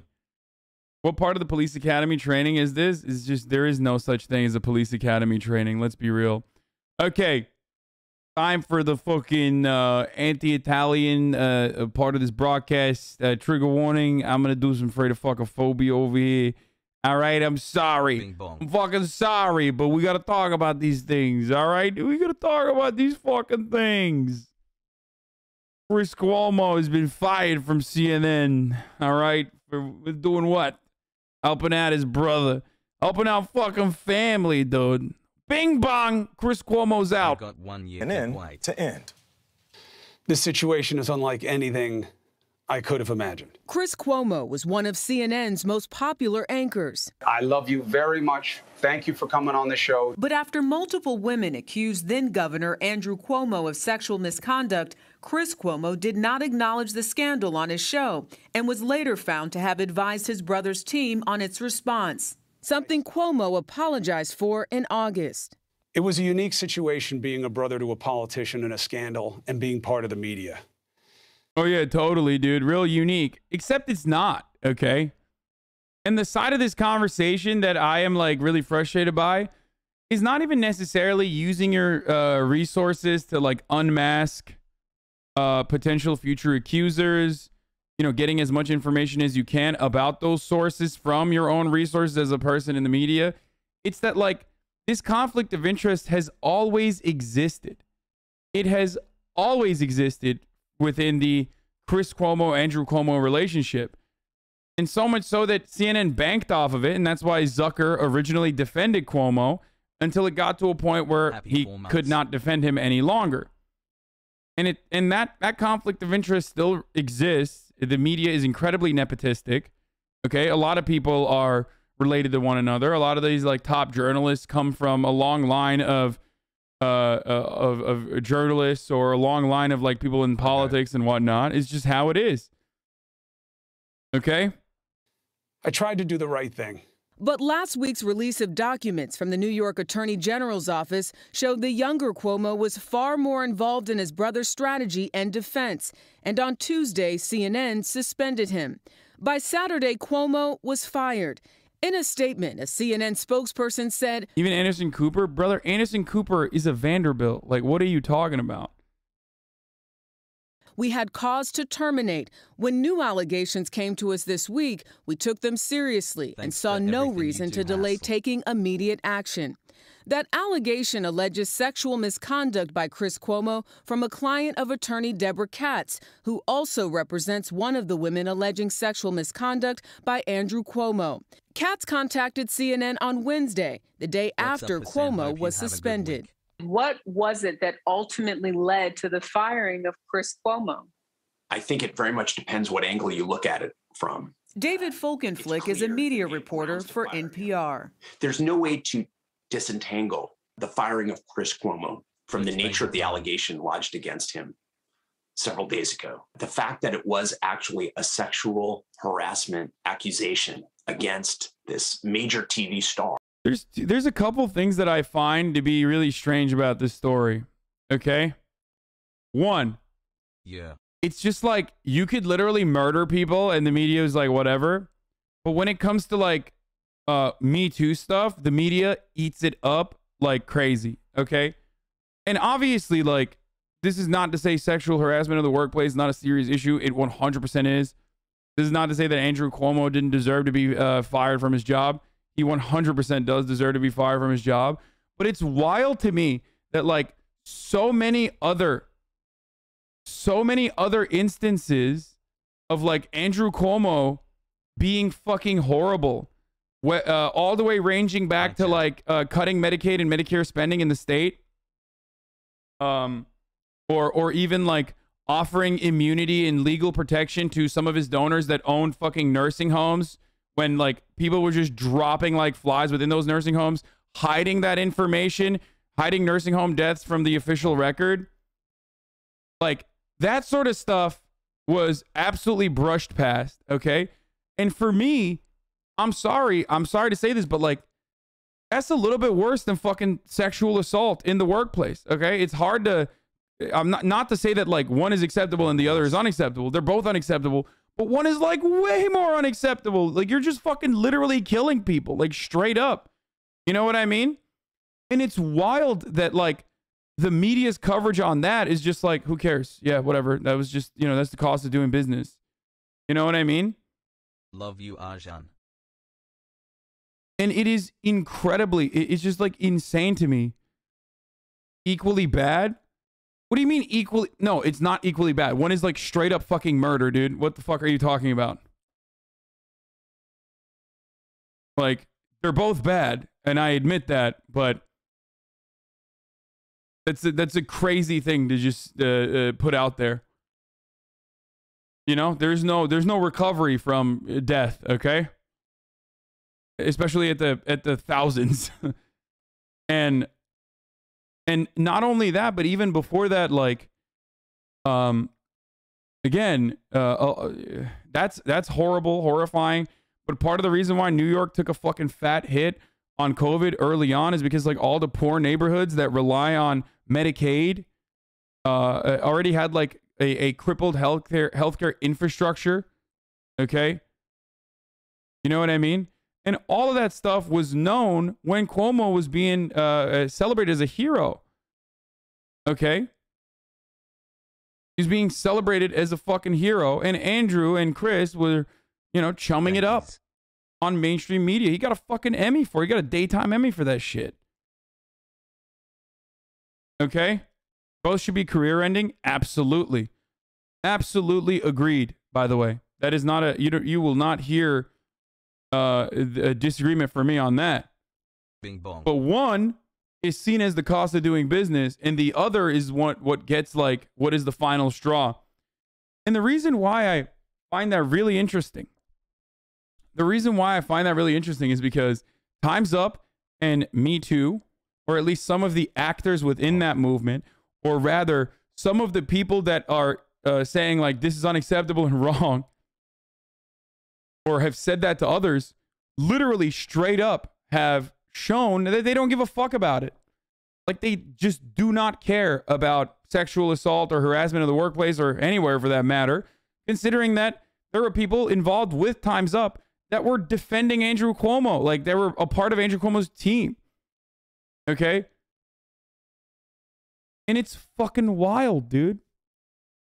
It's wild to see liberals truly weaponize this sort of stuff against those they perceive to be progressive or against those that they perceive to be a threat, while simultaneously behind closed doors, they're just like, yeah, fuck them. Fire every woman. I will never forget Liz Smith straight up being like, can't you fire every woman? Fire every woman that works for you.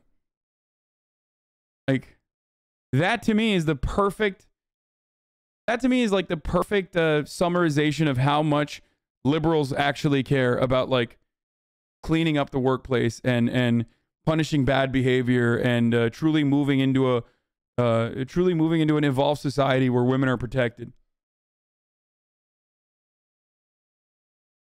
It's crazy. Crazy to me. The meme arc of your Fauci Cuomo 2024 hat is actually fucking incredible. I know people still like point to that to be like, I'm a fucking fan of both of them or something. Now, this isn't to say that, like, Republicans that point this out aren't deeply hypocritical themselves. They are, and they're monsters. Okay? Republicans say this all the time. Except they're fucking monsters, right? They do the exact same shit, if not worse, and don't even give a fuck. Bye-bye, Cuomo. Here, let's, in honor of Cuomo. So we couldn't be outside last year. Where we at? Outside! What is your message to Cuomo right now? Rot in hell, you son of a bitch! Cuomo, you put pineapple on your pizza and you get no pussy! You're next, de Blasio. You're fucking next. You're next. We on your ass, boy. We on your ass, boy. If she say no, you gotta go! The Italians don't claim that kid Cuomo. We don't fuck with him. We don't fuck with that kid Cuomo. Get the fuck out of here. We got Trump in the fucking silky on Union Square. Cuomo, don't you get away with this shit. When I see you, I'm gonna grab you by your fucking neck. We're replacing Cuomo with Bobby Shmurda.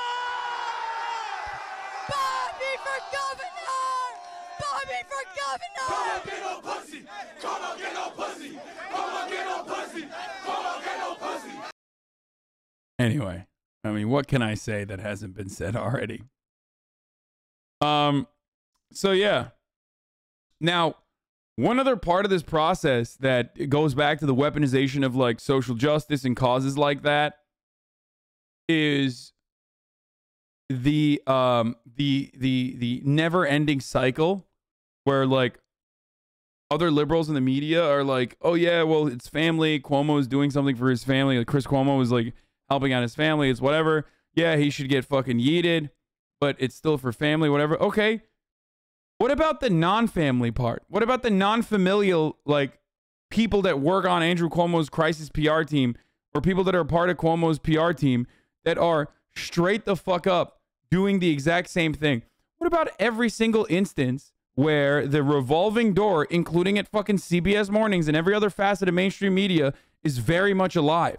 Because if you get mad at fucking Andrew Cuomo and Chris Cuomo, you have to recognize, okay, and I'm saying this towards all the liberals that are like, you know, oh, what the fuck? This is crazy. This is madness. But the relationship between Andrew Cuomo and Chris Cuomo is existent for every single fucking media operative and the DC mouthpieces and DC operatives that have a close relationship so they can manipulate media in whatever way they want to. Okay? Anyway, Sam the Saracen, thank you for the 5 get the subs. Whose journalistic fault was game planning and strategizing. Sorry if I'm ignorant. I'm fairly new to you. I've heard some of your VODs have you get mad at people that are liberal. So are you just more left-leaning than them? And if you're on the left side, wouldn't it be rather a person on the left side being charged than a person on the right side? What? No, dude. Bad is bad, okay? It doesn't matter. This isn't my favorite sports team from my city beating your sports team, okay? To protect the political career of his brother when it was enveloped by accusations of sexual harassment. A spokesperson for Chris Cuomo called the misconduct allegations untrue, adding if the goal in making these false and unvetted accusations was to see Mr. Cuomo punished by CNN, that may explain his unwarranted termination. I think a lot of people here had questions about credibility. I mean, there's a lot more even that we don't know about. But like, if people in the media are fucking asking questions about credibility, then they have to re-examine their close relationship with lobbyists and PR people that they have on their fucking broadcast to come talk about, in an unbiased manner, whatever kind of fucking multinational corporation that those people are literally getting fat checks from. Okay? Oh, man. It's so... Oh, God. What about the conflict of interest within the media? It's like, yeah, no, you're right. It exists in every facet of the media. Like, it exists in every part of the media. I don't know CBS Mornings is like lineup, but I'm sure after that, they probably has some fucking person that literally as a lawyer worked for AT&T talking about how, you know, net neutrality is not great. Like, they do this shit all the time. They have people that have done PR for Big Pharma or have gotten the bag from fucking Big Pharma come in and give an unbiased opinion on how, you know, Medicare for all will never work in America. And that is how you you manufacture consent. enough that CNN felt they had to make a move. You don't abuse your position in journalism for personal or financial gain. His brother was being accused of sexual misconduct. Oh, get the fuck out of here, dude. Like, what Chris Cuomo did is completely unacceptable. What Chris Cuomo also did is, while still being completely unacceptable, more acceptable than the fucking thing that everyone does in media, okay? Every single person. Straight up. Every single fucking person. Every part of mainstream media is doing exactly that, but instead of like a familial bond, they're doing it because they get money. Okay? Straight up, dude. Bing bong. That's how it works. Okay? You don't use your position as a reporter to, even if people think it's family first, shouldn't do It does appear to be getting a little messy now. Yeah. The more we hear about the story, the messier it gets, so we will see. Yeah. To be continued, for sure. Rika, good to see. Which big pharma company is paying you? All of them. You. That's why I'm super anti-Medicare for all. All right, let's hear what Joe Rogan has to say, though. You know, functional strength exercises. That's a real weight, right, Joe? Ha, I think so. Yeah, everybody made fun. Wait, we watched this. Oh, we already watched this. Their ratings are dog shit. Yeah. And that having these... Yeah, his take was bullshit. It was like really stupid. Skipping that. Health officials on alert as Omicron variant spreads. Dude, I have been very careful on not saying one thing or another about the Omicron variant on purpose, because like I feel like there's not enough information yet. But every day that passes by, I'm leaning towards like not to be like super super confident about the situation at all. It's always good to be on high alert, especially when we're talking about the holiday season. Listening to you and how we know that during holiday season when there's a lot of travel, cross-country travel, and people are indoors more with like random people that are coming from all around the country, there's always a spike in COVID cases. But having said all of that, God, I hope I'm not wrong on this. It does seem like Omicron is not as fucking devastating as Delta. Okay?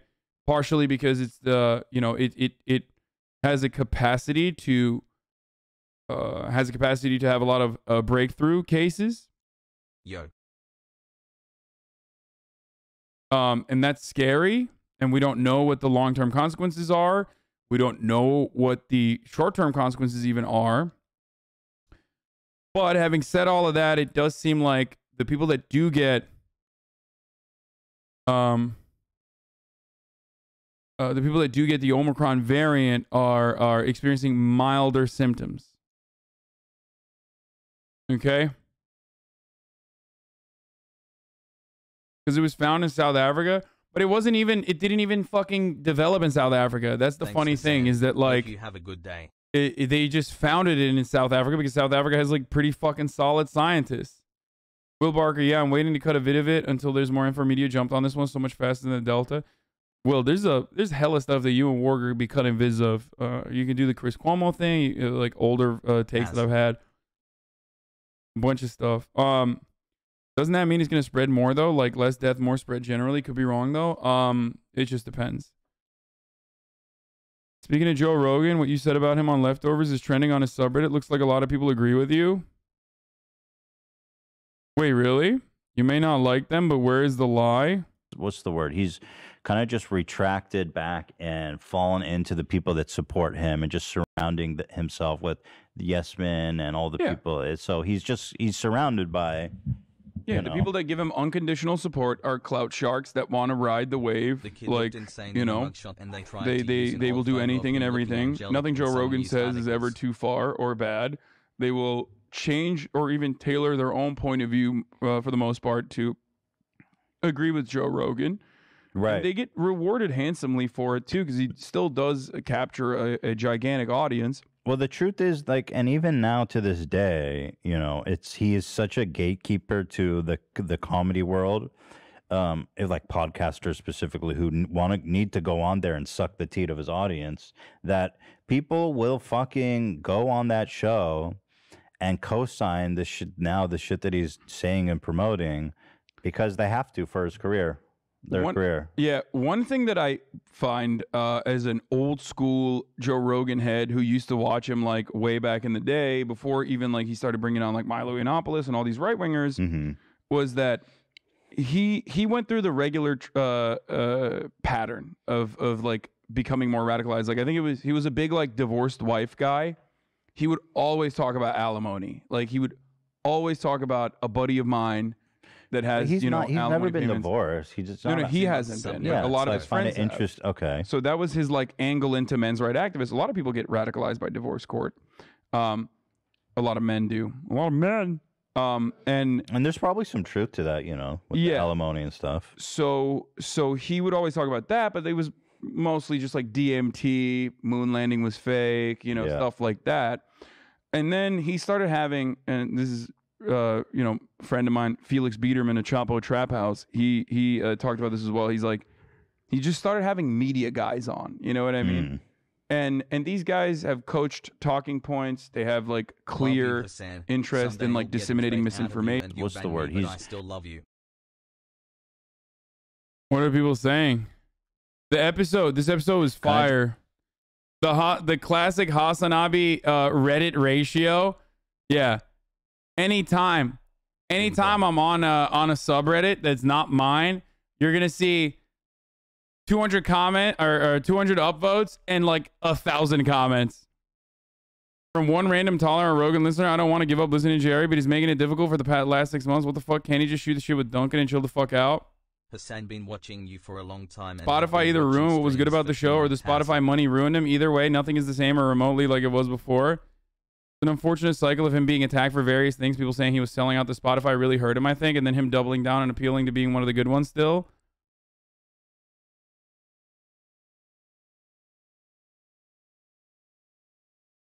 Like, it said has to cost like $3 million. Someone who actually watches the podcast, nice. LMAO at Ethan chilling with Hasan and talking about being around yes men. That's rich coming from these guys, ha ha ha. Still, one thing doesn't deny the other. Mets, let's go Mets, bing bong. But they're both YouTube Twitch giants in their own right. One doesn't need the other to further their career. The fact that they're good buddies probably has a lot to do with the reason they already see eye to eye on many issues. Yeah, like Hasan is the kid he hates, a golden spoon kid with rich parents that got everything handed to him. Even his Twitch career was based off his cousin from TYT. Yes, Jank birthed his career, nepotism in a nutshell, the thing he champions against. My lord. He constantly brings up this and mentions how big a part that played in his success. Happy to This is be a perfect example of the myth of meritocracy. He's a dumb himbo who got to where he was because of his family ties. Doesn't hide it at all. He also works pretty damn hard and has generally good text that helps. They will disregard hypocrisy biases. Wait, what? Stop reading negative comments. I just want to see how quickly it devolves into fuck Hasan. I agree with everyone he has on either agrees with them or things that, or people like Atia softly tell him he's wrong about ivermectin.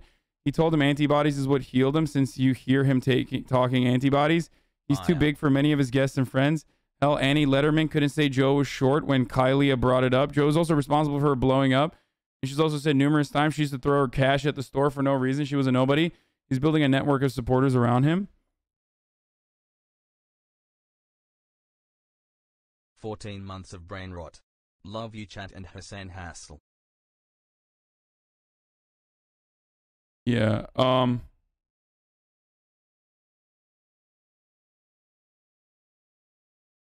Joe Rogan is the most profitable podcast right now. A lot of coworkers tried to get my company to drop their marketing affiliate deal with Rogan, and leadership straight up told everyone it wasn't financially feasible and we needed a show.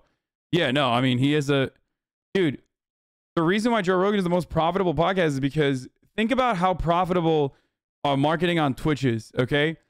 If you are marketing on Twitch, if you're going on Twitch streamers, we have an incredible community, okay? We have ride or die communities. Joe Rogan has that, but with the size of a fucking TV station. You know what I mean? Like, that's the difference.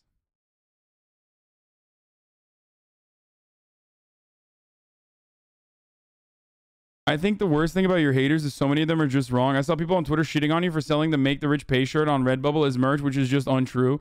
Yeah, it's not even my merch. And it's like so easily fucking... You can figure it out so easily that like I'm not selling it on Redbubble. Where the fuck would I do that?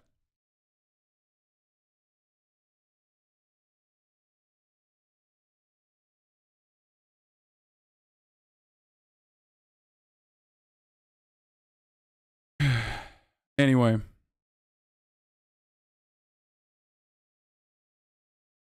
His Uncle Chunk. XQC. Yeah, I rode the XQC cloud train, dude. That's why I have so many fucking juicers in my audience.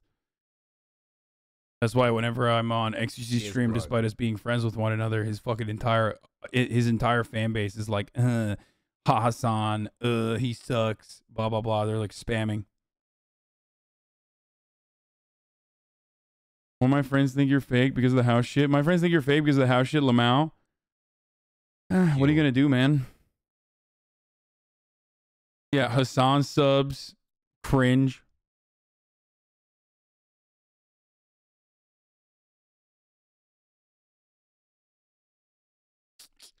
I agree with the second part of the commentary that Rogan is very emotionally invested in the unbreakable and his COVID opinions, like marijuana opinions, and those are the two consistent opinions that Rogan will never bend to the guest. The part I disagree with is that they seem to suggest that people around Rogan bend to Rogan's opinions to ride that cloud. I think it's often the opposite. I don't think Rogan wants to ride the cloud, but I think Tim Pool convinces Rogan of things a lot more than Rogan convinces Tim Pool of things. I agree with that. I think they usually have a comedian comes on, Rogan says something controversial and boomery. They don't agree or disagree, they just laugh it off.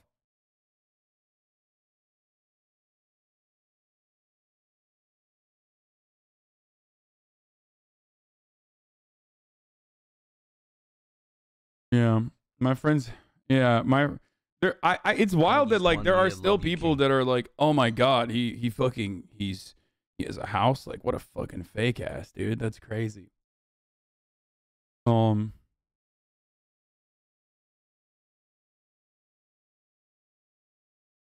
I disagree about there not being an egregious amount of dick riding, but you were spot on, assuming you didn't watch what happened next. Hasan went on next to talk about how Rogan had essentially made COVID his one thing, like weed used to be, that made Joe Rogan drop the chameleon interviewer shtick and actually push back now that weed has become way more decriminalized, if not legalized. Klein said, like he used to be with anti-SJW stuff, no matter what his thoughts are now, he's too deep and his audience has significantly changed. He has to keep his views and he can't admit because he went too far with it. Yeah, we talked about this a lot on the latest Leftovers. I almost want to fucking play it for you guys because I think it was really good. The latest Leftovers podcast, dude. Our like the latest mogul moves, or not mogul moves. The latest episode we did with Ludwig was fucking fire. When we talked about, like, you know, the inside baseball stuff, and the latest Leftovers was fire too.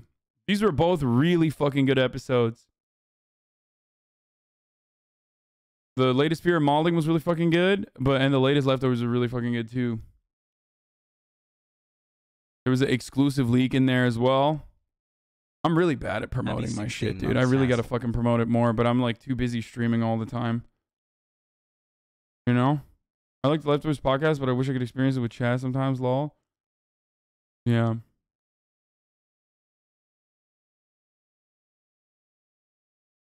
Read no further into the Reddit comments. It's not worth it. Anti-fascista. There is someone in our circle who is a big believer. If you don't tell in me, sunning their testicles. If you for do not extra tell me who strength. this is, you are so dead to me, both of you. Oh my god, I need to know. I need to. Okay, off stream. It's an off-pod experience. Okay. But there, like, the belief is that like Superman draws his power from our yellow sun, your body can draw power as long as you sun your huevos. Which is true of, I think, the sun, like vitamin D can give you energy. But you do not absorb vitamin D better through your scrotum. I'm not going to look. I know suppositories are more effective. Perhaps this is the suppository of vitamin D. It's not going to work for me because I put Reflect all over my body. So you're an icon. I'm permanently. You're actually a degenerate, because I messaged him on the way here and I said, "Can you bring moisturizer?" And he said, "Oh, I don't use that." What about Disco? I do use Disco products, which this podcast is sponsored by. Oh, and you couldn't bring me some Disco products? No, because it's like very personal. It's like my. Anyway, and then this is the Joe Rogan thing. Let's talk about Joe Rogan now. With his his grandpa Instagram shit posts. Yeah, this was a weird take by Joe. If you need any more evidence that he's completely fallen, here's all you need to see. Here he posted this. So on the top you have authoritarian, on the right, libertarian on the bottom left. Thank you, Hasan. So strongmen would be, you know, Nazis. Yeah. Yeah. That's what he. I don't think Joe Rogan understands the graph. Like, I don't think he's like, hey, I'm gonna red pill my audience. Like, I'm secretly a Nazi. I think he's a fucking he's a gorilla, and he was just like, oh, this is good. Dude, at what point do we stop doing like the ignorance? No. The impact is still incredibly. He's not that dumb. Like, he knows what this says. Authoritarian, right? Like, I'll skip through this part because I've already talked about this a million times over. You can watch the Leftovers podcast, obviously, stream Leftovers. But people who turned out to be Nazis, like Stefan Molyneux. Oh, yeah. He still defends weed, even though he doesn't have to that much because it's more normalized and it's, you know, decriminalized in a lot of places. That other thing that he now routinely talks about and can't shut the fuck up about and actually defends relentlessly is like COVID conspiracies. Yeah. And I don't know how the fuck that happened. I think it just broke his brain. That's when I think the COVID is when it took a really and he like moved to Austin, horrible turn. Yeah, and now he even when he had like Dr. Rhonda Patrick on, who's an old friend of his, like he was debating her about how she's possibly wrong and he's right. In the latest episode when he's talking with Jocko Willink, he's like going through articles. And Jamie's pulling up the article and giving additional context that immediately like destroys the narrative that he's trying to build. And he's just like pushing past it as quickly as possible because like he doesn't want to recognize that he's in the wrong. He's like too deep in the anti-COVID I think he fell into this trap that I see a lot where it's like he's now cultivated an audience that holds him prisoner to his own ideas. For example, the ivermectin, the COVID, there's so many people that have such a strong belief in that. And if people deviate from that a little bit, then it's like you're out of the pack. You're not with us anymore. And I think he's become a prisoner to his own ideology now. And that if he deviates, he's going to get canceled by his own fans. He's just a prisoner now. Yeah. With the COVID stuff. It also does take, unironically, a big man, a strong man, a confident man to recognize and own up to their mistakes. What are you saying? I think it's very weak and very selfish and very childish for Joe Rogan to refuse to see the other side and refuse to admit that, like, okay, maybe I went a little too ham on the fucking COVID stuff and that I'm wrong. And there's been plenty of fucking scientists that have come on my show that I've like basically bullied into submission. You know what I mean? By being like, are you saying that on the political spectrum, where would he fit on the scale of like the strength of a man? I don't really. One more month he would till the brain rot. He would be on the bottom left for sure. Okay, well, weak man. He is a weak man. Yeah. For refusing to stray away and, like, you know, diving further and further into the cesspool of COVID misinfo. You know? Sub baby due any day. By the way, now. here's another meme he posted, and this is like some boomer ass fucking shit. And he got like over 1 million likes, like way more engagement than he usually gets on his posts, which he usually get like 150,000. That's how you know Instagram is like no longer the young and like hip. It's over. It's Well, no it's longer the young Facebook. platform. Yeah, it's I'm a Facebook. 36-year-old Everyone's on father of TikTok 3. now. Yeah, My job exactly. used Which to be amazing. I am as Then well. used to I love support the TikTok. company I am worked for so and just addicted to stripped TikTok. out Yeah, I'm on benefits, TikTok now took more our than yearly bonus and any yearly social media I raises. app. spend I want hours to say on it, thank you. and my For You page is fucked. My For You page is wild, dude. But what I love about TikTok, going on a little bit of a tangent, is that you can find anything there, bro. I don't care how long you spend on Instagram, how long you spend on YouTube, Twitter. You will not see this shit on my feed. For example, let's say a 7-year-old dude dancing in drag in an abandoned shed with 20 likes. That shit ends up on my fucking For You page. It's nuts. I mean, I like hot girls, and I like, you know, like OnlyFans girls and stuff like that. And then I Lots of like that, yeah. And then I like, you know, I'll look at like weird compilations of like deer hunters, like talking about how, you know, let's go Brandon, that sort of shit. So TikTok, I'm breaking the algorithm's brain. So TikTok finds a way to show me OnlyFans girls that literally are promoting their OnlyFans on my For You page, and their OnlyFans profiles are like literally them in like all fucking deer hunting camo getting fucked. Oh shit! But like not actually on TikTok. So they merged your two interests. It's insane. It's like, yeah, like it's like he didn't say 7, he said 70 chatters. Jesus Christ. This girl with like a Let's Go Brandon hashtag deer hunting, looking for white. Is that your fantasy to fuck a MAGA girl? No. Okay. But sure? But if you look at my, I mean, I don't care. Like, I don't have a preference like that. Would you date a MAGA girl? I have dated one of my ex-girlfriends was like very conservative from Alabama, and we broke up because of it. Like, I was just like, I can't do this anymore. Here's conservative Barbie. This might be a dream girl. Yeah. Anyway, that was the Joe Rogan part, and then we just move over to like. For you. No. Ew. I do watch her a lot though. All of Trump supporters are in a cult and obsessed. Oh really? Well. Oh, okay. Is she proving the point? I don't know. Yeah, she's saying we are. Yeah. Where's your daddy? By the way, I wanted to show this meme. So he posted this Halo. Dude, Ethan. People say Ethan cuts me off a lot or whatever, but if it wasn't for him, we would never go anywhere. The podcast would be just as fucking ADHD as my stream, and we don't have 8 hours to shoot it, okay? Like, he's very good at, like, bringing it back on track. 14 months of brain because I would derail it forever, dude. My brain is, like, rushing off in a million different directions. Like, thank God. Thank God he's there to just, like, go back and be like, yeah, let's get back to the fucking Joe Rogan meme. This is like, by the way, he's like 15 years late to this meme. The year is 2034. The Cash Me Outside girl is president. There are 67,298 genders. It's illegal to have an opinion. I'm the last straight male. This is my story. Yeah. I love this meme because it's like the Cash Me Outside girl. Love you. Okay. This was literally made 10 years ago. Yes. You know I'd be watching like 12 Cash Me Outside. I mean, not Cash Me Outside, the conservative Barbie girl. And then we would move on to a different conservative. You know? Don't have come. And he just found it. Yes, he's posting it like, "Yo, this is so funny."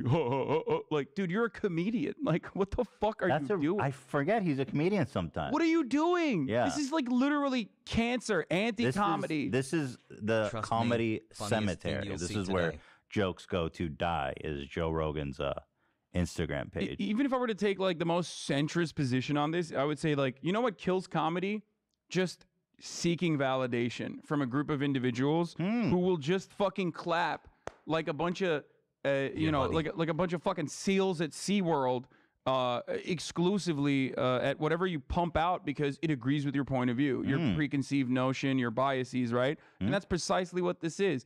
They're just, everyone is liking that because, oh, I agree. Yeah, he's right. And maybe this will own the libs. It's like, no, motherfucker, this shit is like, this is so bad, even liberals don't get mad at this anymore. It's like so old that even like the most rad lib, like fucking SJW or whatever, is not going to get mad at this because it's laughable. But the guy, it's just, he's so desperate to be the victim. It's like, it's illegal to have an opinion. It's like you're paid hundreds of millions of dollars to spread COVID misinformation. As far as I'm aware, you're not being oppressed, bro. No, no, Joe Rogan is not even remotely oppressed. He's oppressed by the 70,000 genders. It's like, dude, have you not been able to like get on that page yet? I mean, it's still just waiting sad. for my brain rot. So anyway, Joe Biden has a better position on gender than Joe Rogan, who's like 200 years old. You remember that video where like the girl comes up, the Turning Point USA girl comes up to Joe Biden and is like, "How many genders are there, Joe Biden?" And he's like, at least 3. There you go. That's a good answer. He's trying. I don't know. I wouldn't know how to answer that question. I love that clip. What is this? Even if I were to take like the most centrist position on this, I would say like, you know what kills comedy? Just seeking validation from a group of individuals who will just fucking clap like a bunch of, You were supposed to be the chosen like a one, bunch of fucking Chris. seals at SeaWorld. What is this? Yeah, like when you make your mom jokes, and then your chat literally people claps. Yeah, that is not comedy at all. If anything, the funny part about that is how bottom of the barrel it is. Like I do that on purpose, and chat celebrates it on purpose, and it's like an inside meme about how bottom of the barrel that type of joke is. No one is like, oh my fucking God, that is literally peak comedy. Like that type of comedy. It's like anti-humor on purpose. Strange. Like, I would post that Joe Rogan meme about like 68,000 genders. I would post that. I would post that on my profile, and everyone would understand why I'm posting that. It would take on a completely different form. If I post that, it's funny. I'm like showing you, look how fucking boomer this is. Even if I were to, you know what I mean?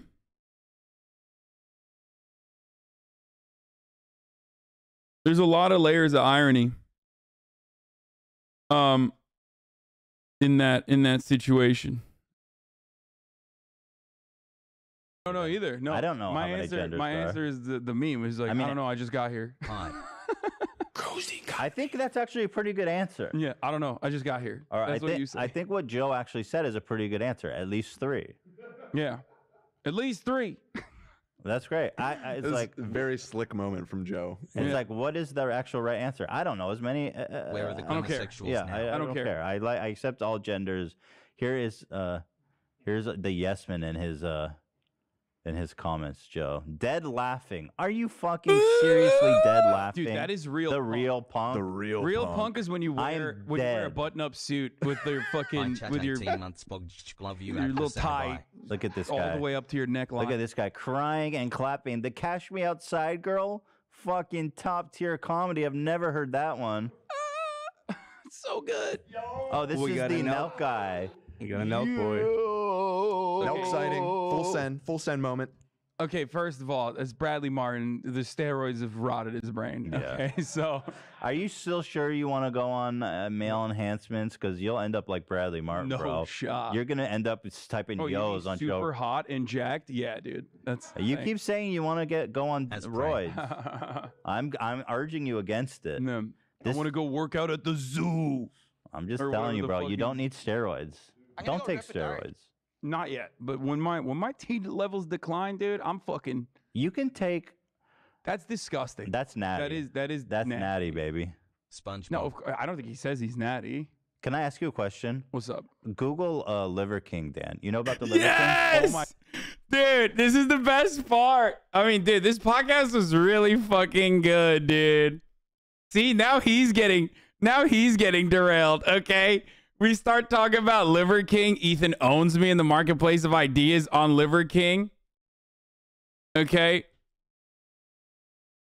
God, I want to watch the rest of it, but I don't want to keep going. You can watch it on your own if you want.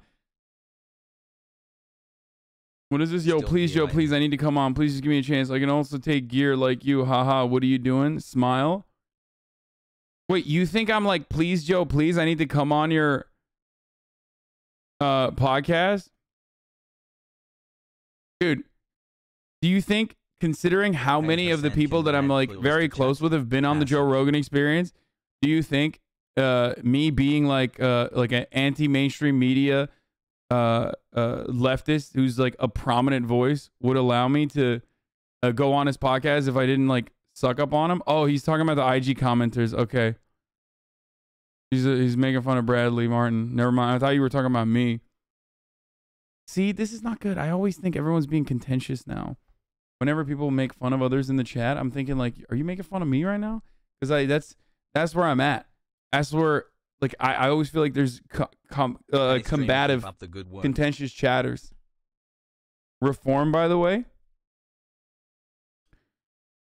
Main character syndrome. Main character syndrome is when someone ats you on your Twitch stream and you think they're talking about you. Get Joe Biden to cancel me. I think that's the one instance that is not main character syndrome, man.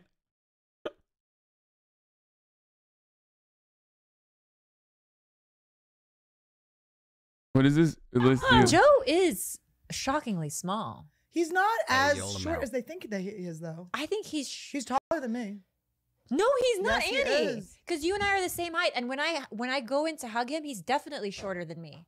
I think his neck is thicker than yours. Oh, his neck is 6 times thicker It's than my weird waistline. that his neck is taller than all of us. No, I was, you know, when they had the thing, Joe Rogan is He's not 5'8". He's He is. absolutely not. Because No, I'm he 5'8". is. I'm 5'8", and I go, I hug down. I'm 5. Well, that's because you're a snob. Joe is. Oh my God, dude. That's crazy. Like when you just, this is like when people say Donald Trump is sexy. What you want to tell Joe Biden right now? An attempt to keep the JRE invites coming, lol, got it. Trying to change the subject from his height to manliness. It makes sense now after reading a few comments about trying to keep the JRE invites alive, lol. Ella Sky 1999 has gifted 5 people the opportunity to no longer see the top of the hour ad breaks that are coming 20 minutes after the top of the hour because I'm running it right now. If you no longer want to see those ads, you can sit around, wait for someone like Ella Sky to gift you a sub. Might not happen. Or you can subscribe yourself if you don't want to wait with a $5 a month subscription. Or if you don't have $5 a month, if you're like, I'm a broke boy, what the fuck, Hasan? You can use your Twitch Primes. Twitch Primes are free. If you're a Ludbud, if you're a Ludwig fan, you can redeem your Ludwig subscription on your favorite content creator. Hopefully that's me. You know what I'm saying?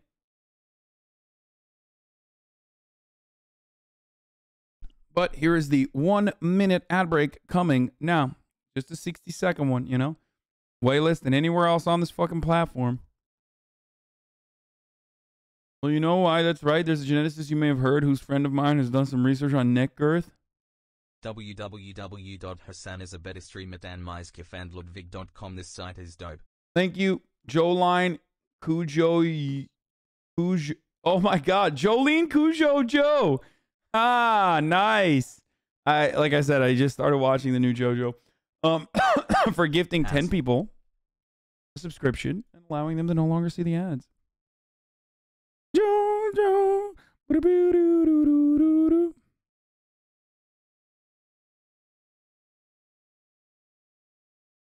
I think Rogan's somewhat more left-wing than right-wing. A few years ago in the American Overton window, if I had to place him, I think he made a massive turn right these past 2 years.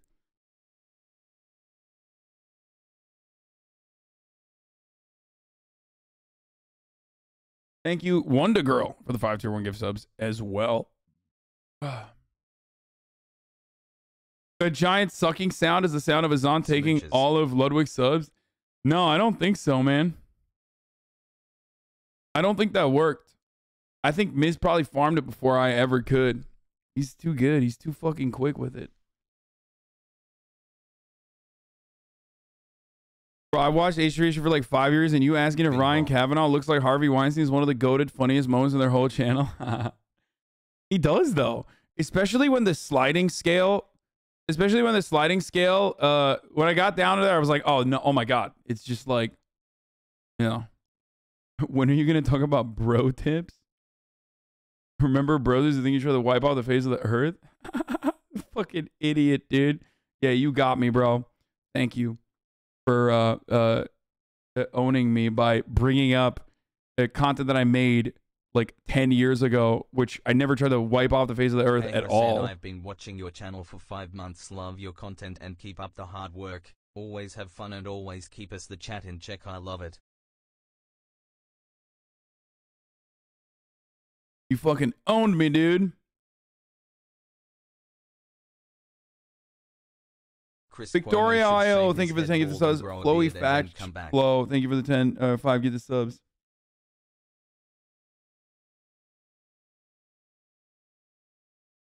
Where were we? Let's keep going.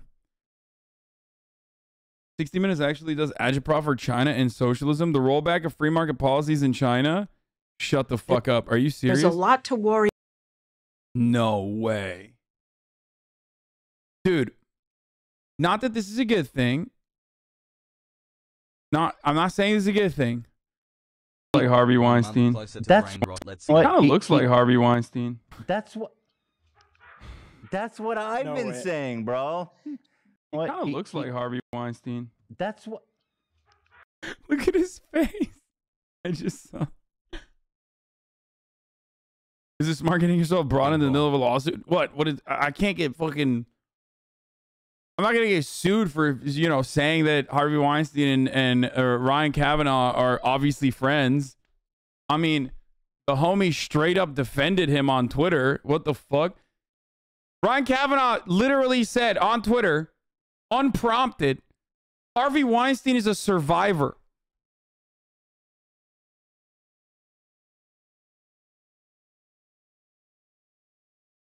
I mean, he did it to Ethan on his 3rd lawsuit. Todd Zanani, thank you for the 5 gift subs. On my shitty opinions.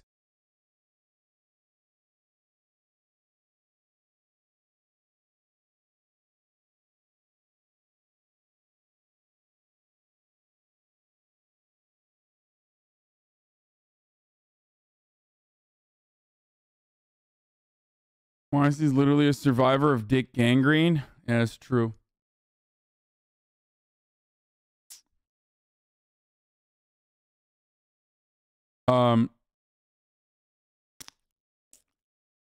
This is him for the record. Just so this is the guy. He has some physical relation to. He resembles Harvey Weinstein physically. According to you. Of course, it's according to me. Who according to who else? Well. Was he going to sue me for saying it looks like Harvey Weinstein? No, we didn't all agree with that. According to And one then of they wrote, Mr. Kavanaugh bears a physical resemblance to Harvey Weinstein. Are you Oh no! defamation? I am allowed to say you look like Harvey Weinstein.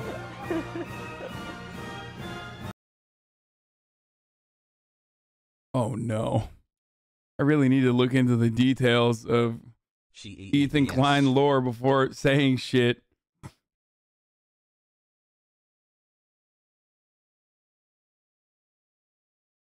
You done goofed?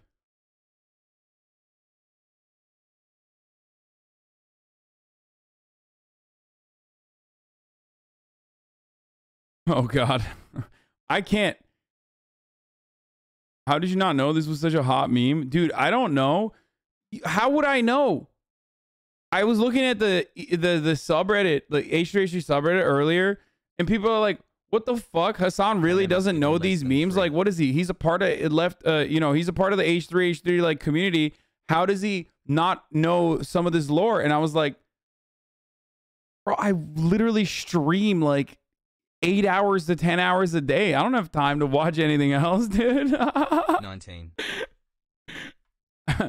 I don't know any of this stuff. I know zero of the Trisha lore, okay? Yeah, there's a website called "Does Ryan Kavanaugh look like Harvey Weinstein?" The public is confused. We asked 10,600 internet users if they thought Ryan Kavanaugh and Harvey Weinstein looked alike. The outcome was shocking. Think they don't look alike? Think they look alike. Despite looking nearly identical, they are indeed different people, Ryan and Harvey. But look at this. Look at this. I mean, that's crazy. That's crazy. That's actually madness. Whoop, whoop. I'm just saying, this is madness. He straight up looks like Harvey Weinstein, but like unfucked. His teeth are more yellow than Harvey's. But like, it looks like Harvey Weinstein was evading the authorities and got ginger hair. Okay, and grew a beard.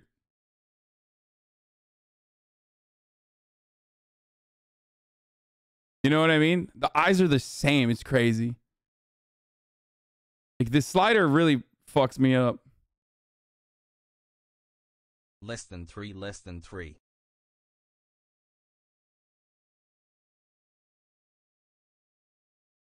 And then there's a game. The public's opinion. My thing is flipped. Noah Beck. We don't know what he's talking about. Alarming. Something has to be done. HBBB. I think this is a very important tool to show the world that Harvey Weinstein and Ryan Kavanaugh are different people, though. You know what I mean? And also, they've been in the same room. Sussy.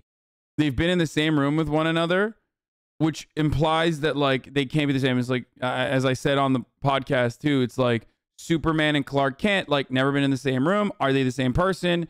You know, Bruce Wayne and Batman, never been in the same room. Are they the same person? Whereas Ryan Kavanaugh and Harvey Weinstein have been in the same room. So it seems like, I don't think this is Photoshop. It seems like they've been around one another. And is he kissing the back of his head on this one? It's kind of weird.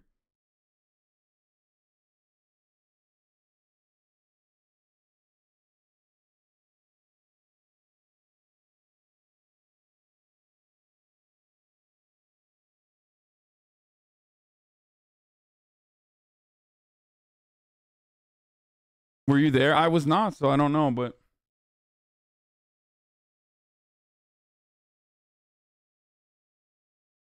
there's a game you can play to figure out. Where's the game?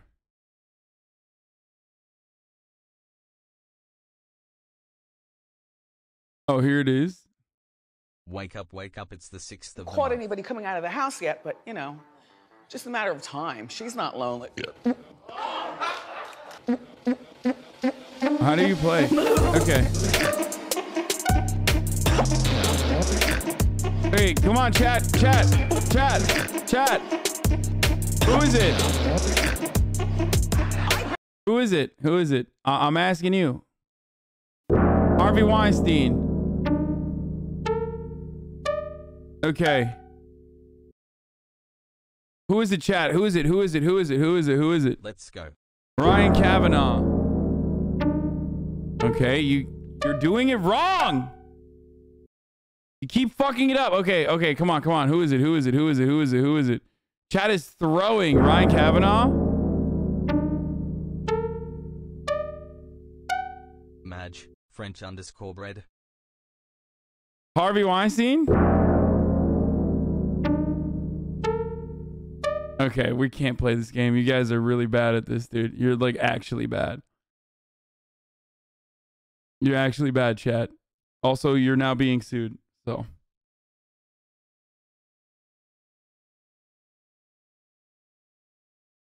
I was guided by my chat. Let the record show. I was guided by my chat. and they were just not good at it. That's what I've been saying. Anyway, so that was a fun little step into the H3H3 Leftovers universe for a little bit. There's a lot more good stuff in that episode. High key recommend it. The Liver King stuff, I really want to talk about the Liver King stuff too. But we're not gonna do that right now. So you can go watch it if you want, because there's a lot to talk about. There's a lot to cover. Omicron, Christian TV, Marcus Lamb dies. Inside Edition investigates religious network buying jet. There's some really good stuff on this. Oh.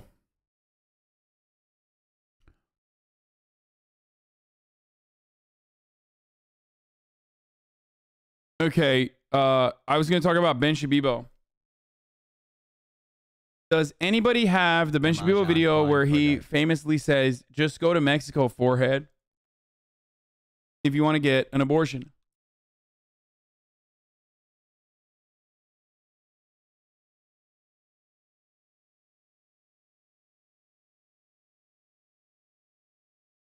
$4 months. Yeah, we're going to look at this in a second. We're going to look at the PlayStation pedophile too.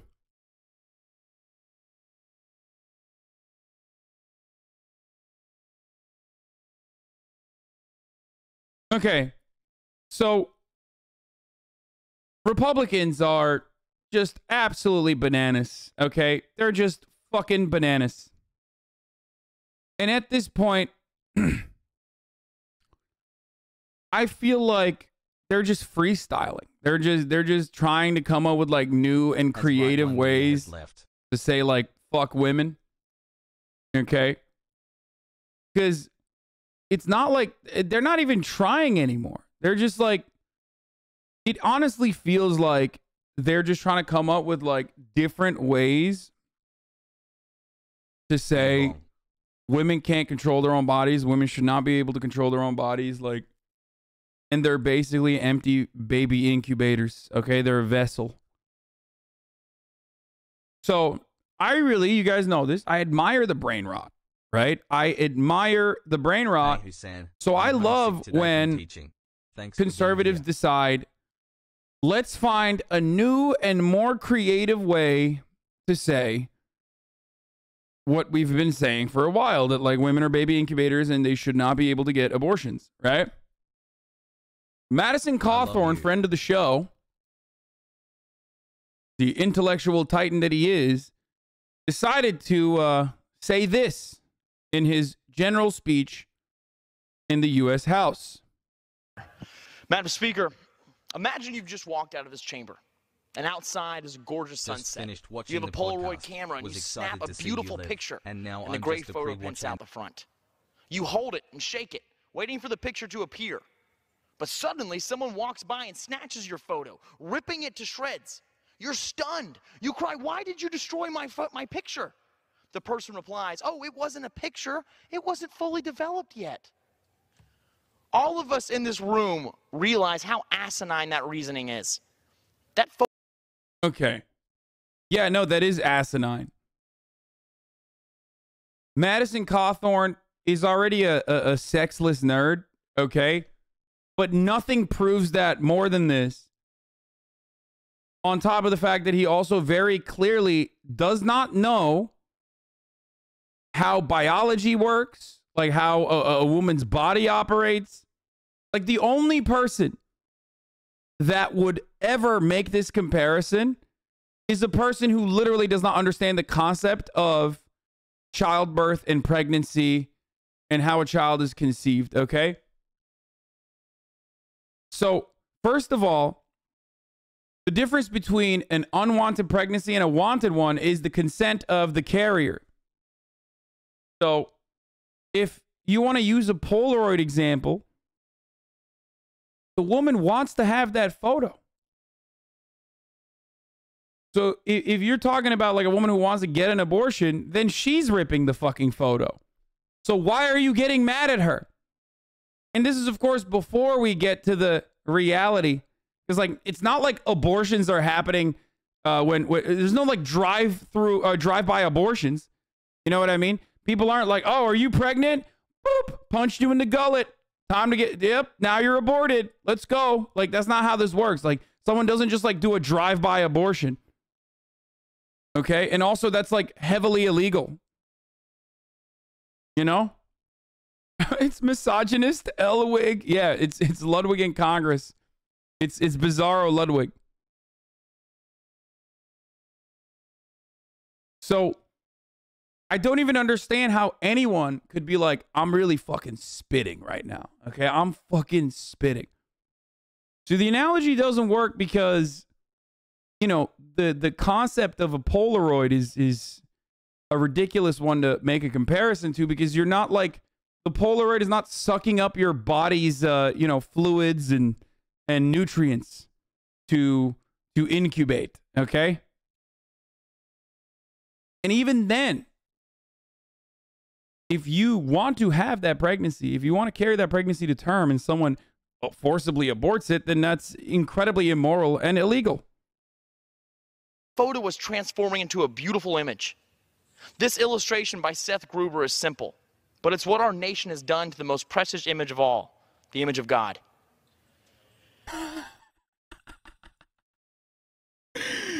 Most precious image of all, the image of God.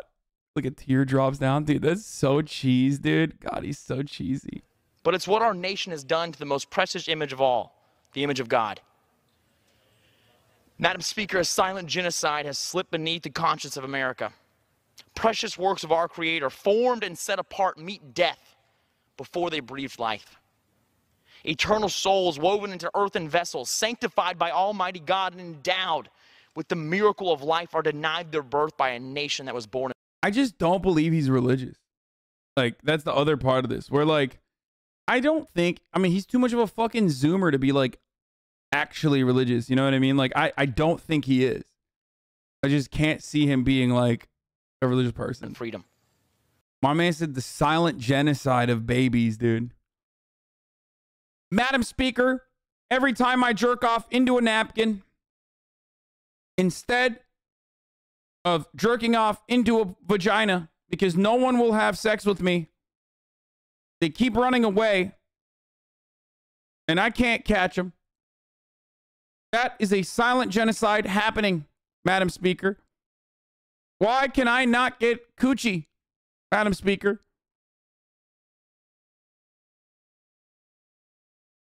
It's terrible. God's breath of life blown away by the breath of man.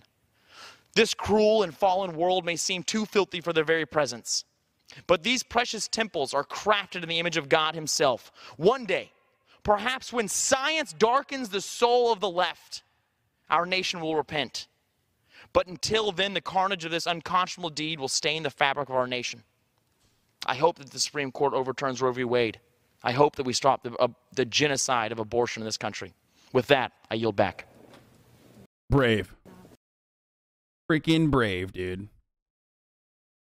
I have a conservative friend who makes campaign ads for Republicans, and even he says Madison Cawthorn is the stupidest person he's ever worked with. Yeah. It's really good. He was really spitting on this one. I love that.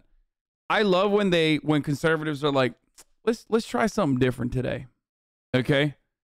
Let's do something different. Let's go outside of the weird March for Life talking points that we got. You know what I mean?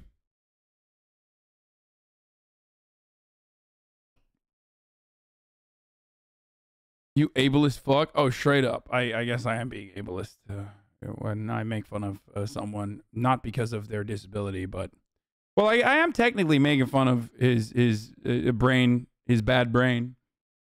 He is a conservative congressperson after all, so technically every time I'm dunking on conservatives, I am being a little ableist. Sorry. Just the truth.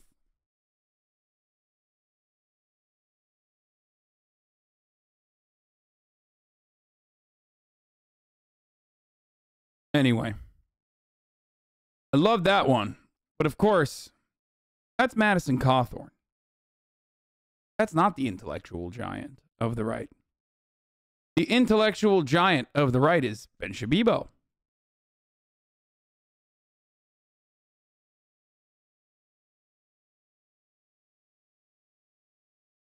Here's what Ben Shabibo had to say about women getting abortions in Texas. Even if Roe versus Wade is overturned, the law in New York is not going to be the same as the law in Mississippi.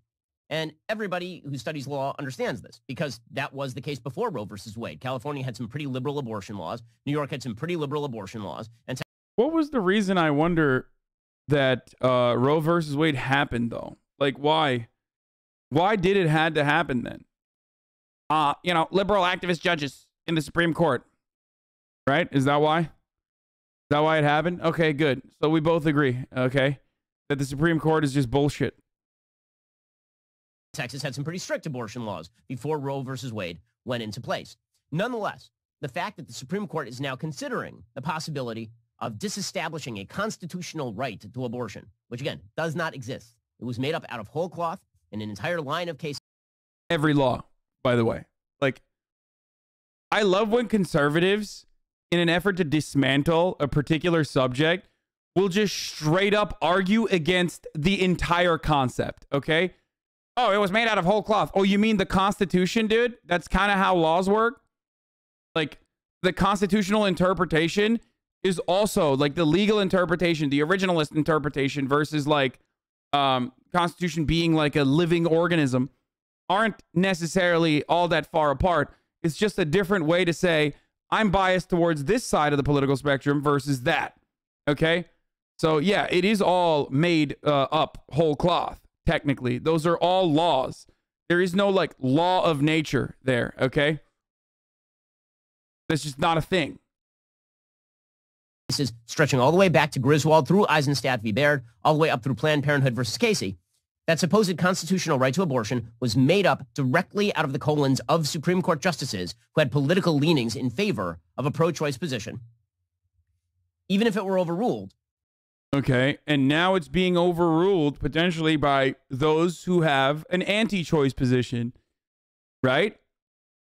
That's what he's going to say, because that's giving the game away. And I agree. If Ben came out and said that, I would agree, because I do agree with that. I think it's bullshit. The originalist interpretation, as I've said time and time again, okay, the constitutional interpretation from an originalist perspective is just reactionary politics painted with an intellectual patina. Okay? That's what this is.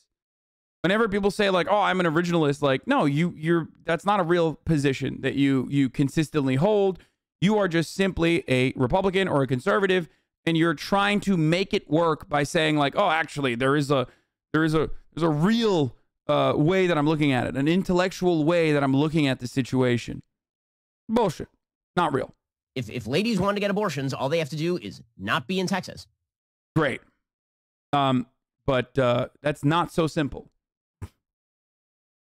You know, even with the trap laws, in a Roe versus Wade world that we live in, it's already profoundly difficult for people to be able to get safe and easy abortions, okay? In red states already. It's been functionally fucking destroyed. The Roe v. Wade precedent has been destroyed in red states. They do everything they can to create fake clinics that can legally lie to you, or the doctor can legally lie to you about like the baby has a heartbeat right now. Like you can listen to classical music. It's incredibly difficult because like there's very few abortion clinics that you can go to, or places where they can offer abortion that you can go to. And it's certainly not going to happen with ease in a state like Texas, especially if you're like a 14-year-old, for example. Let's say a 14-year-old has been raped by one of their family members. Incestuous rape. I'm sorry, trigger warning. I'm talking about something brutal here. Okay? If they live in a town in bumfuck nowhere in Texas, they have to find some kind of public transportation if they don't have a car. But let's say they have a car for the sake of this argument. They have to drive for hours, sometimes half a fucking day, to a different town where there is an abortion clinic, okay? And because of some of the laws that are put in places like Texas, they might have to, well, they're 14, they can't even fucking drive. They might have to literally go back wait for 48 hours after they already pulled the trigger on, like, wanting to get the abortion, and then come back again. And they're 14-year-olds in this case, so they're driving illegally. There you go.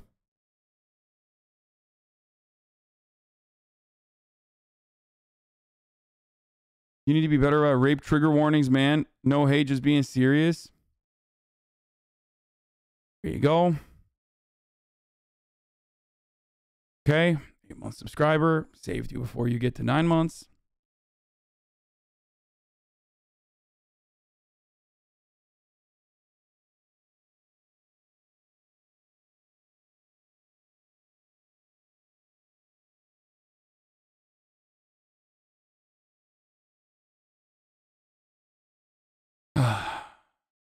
Imagine coming into a chat of a political commentator who's talking about abortion and then hyper-focusing on the fact that I issued a trigger warning, but it came too late after I said the word rape. We're talking about abortion. I think you can make that inference yourself. Anyway.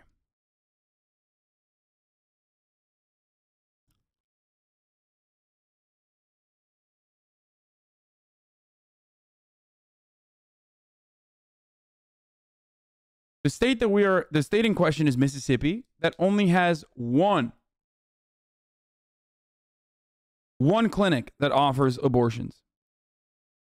And even then they want to be the state that destroys. They want to be the state that has their name on the docket. These 6 states show how the Supreme Court could end abortion access without overruling Roe v. Wade. In 24 states, there are unnecessary restrictions on the provisions of abortion care. So, before we get into this part, though, I just want to mention something. Okay?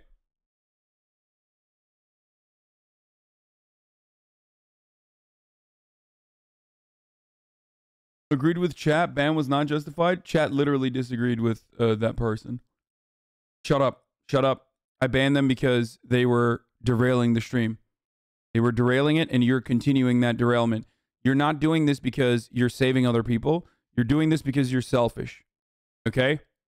Shut up. I'm sorry. Very hard for you to see that. You're doing this because you're selfish.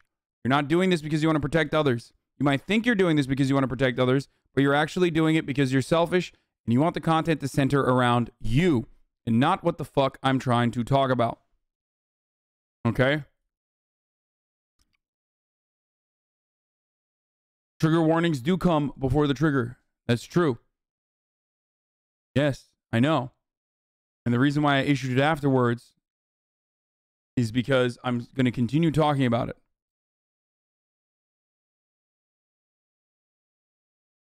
Okay?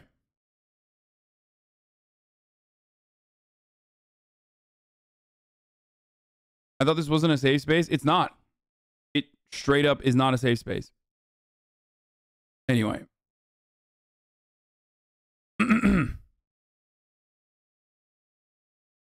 I provide content to a broad audience, and that content is educational in nature and entertaining.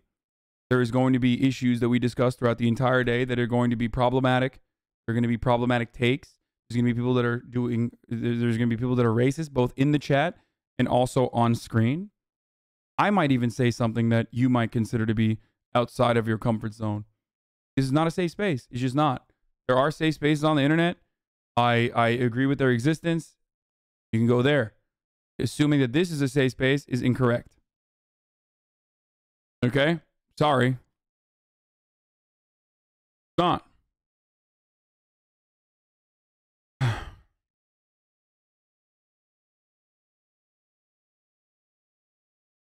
You can feel safe here because I do my very best, along with my moderation team that does their very best, along with this community, to call out shitters. Okay? A safer environment to learn stuff. But we're not going to accommodate every single little thing that you, that you expect in your safe space.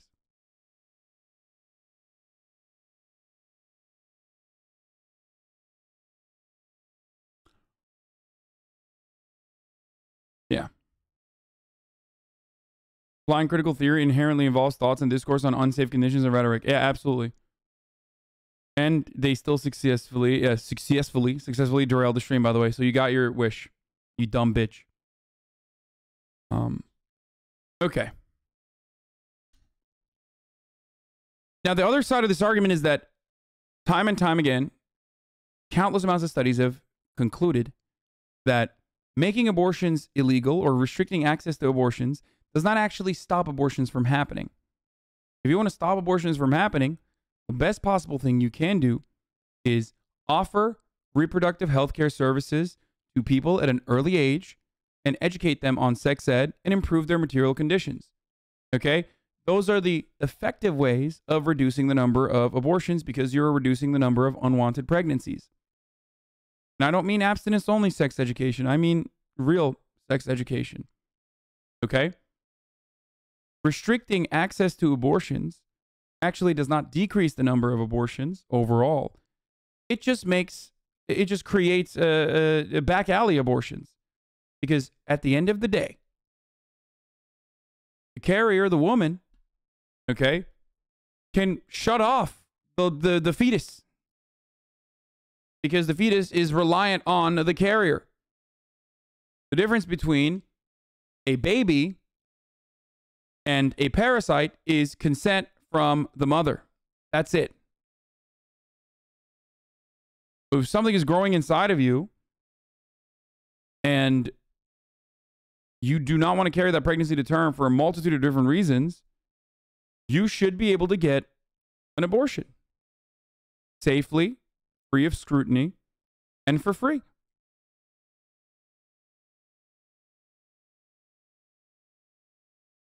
They could go over the border to Mexico, and presumably they'd be able to get an abortion there.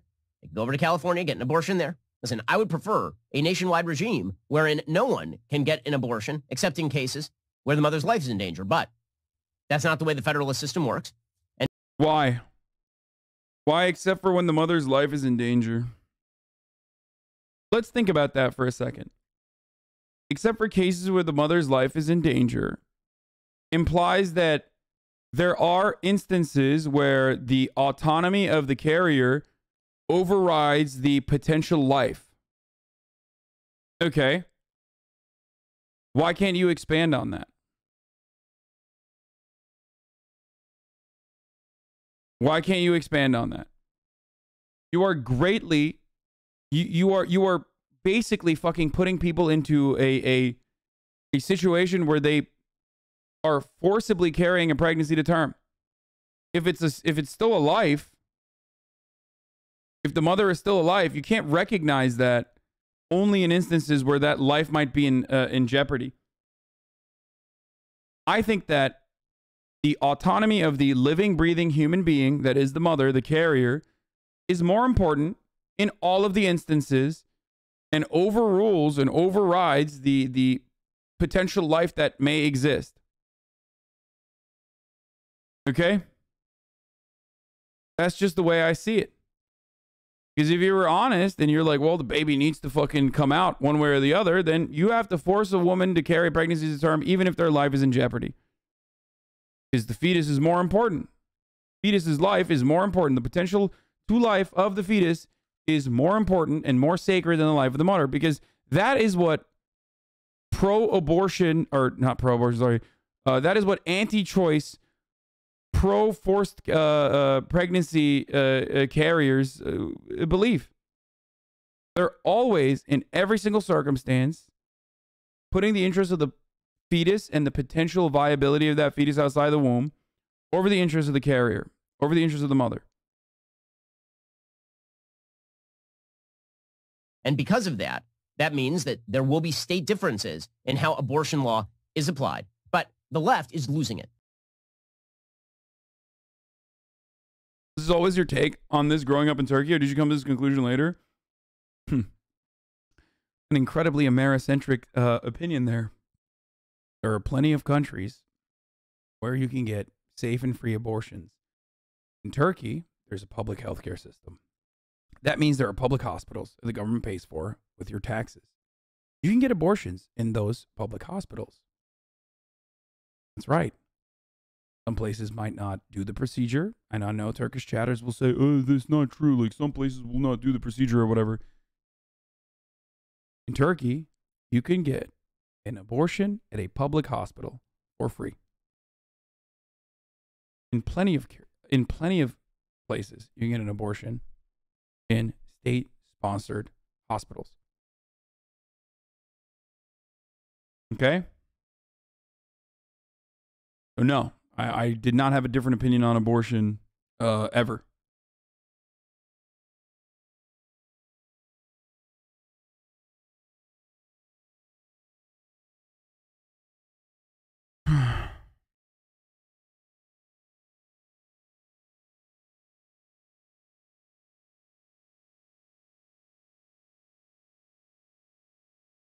Anyway.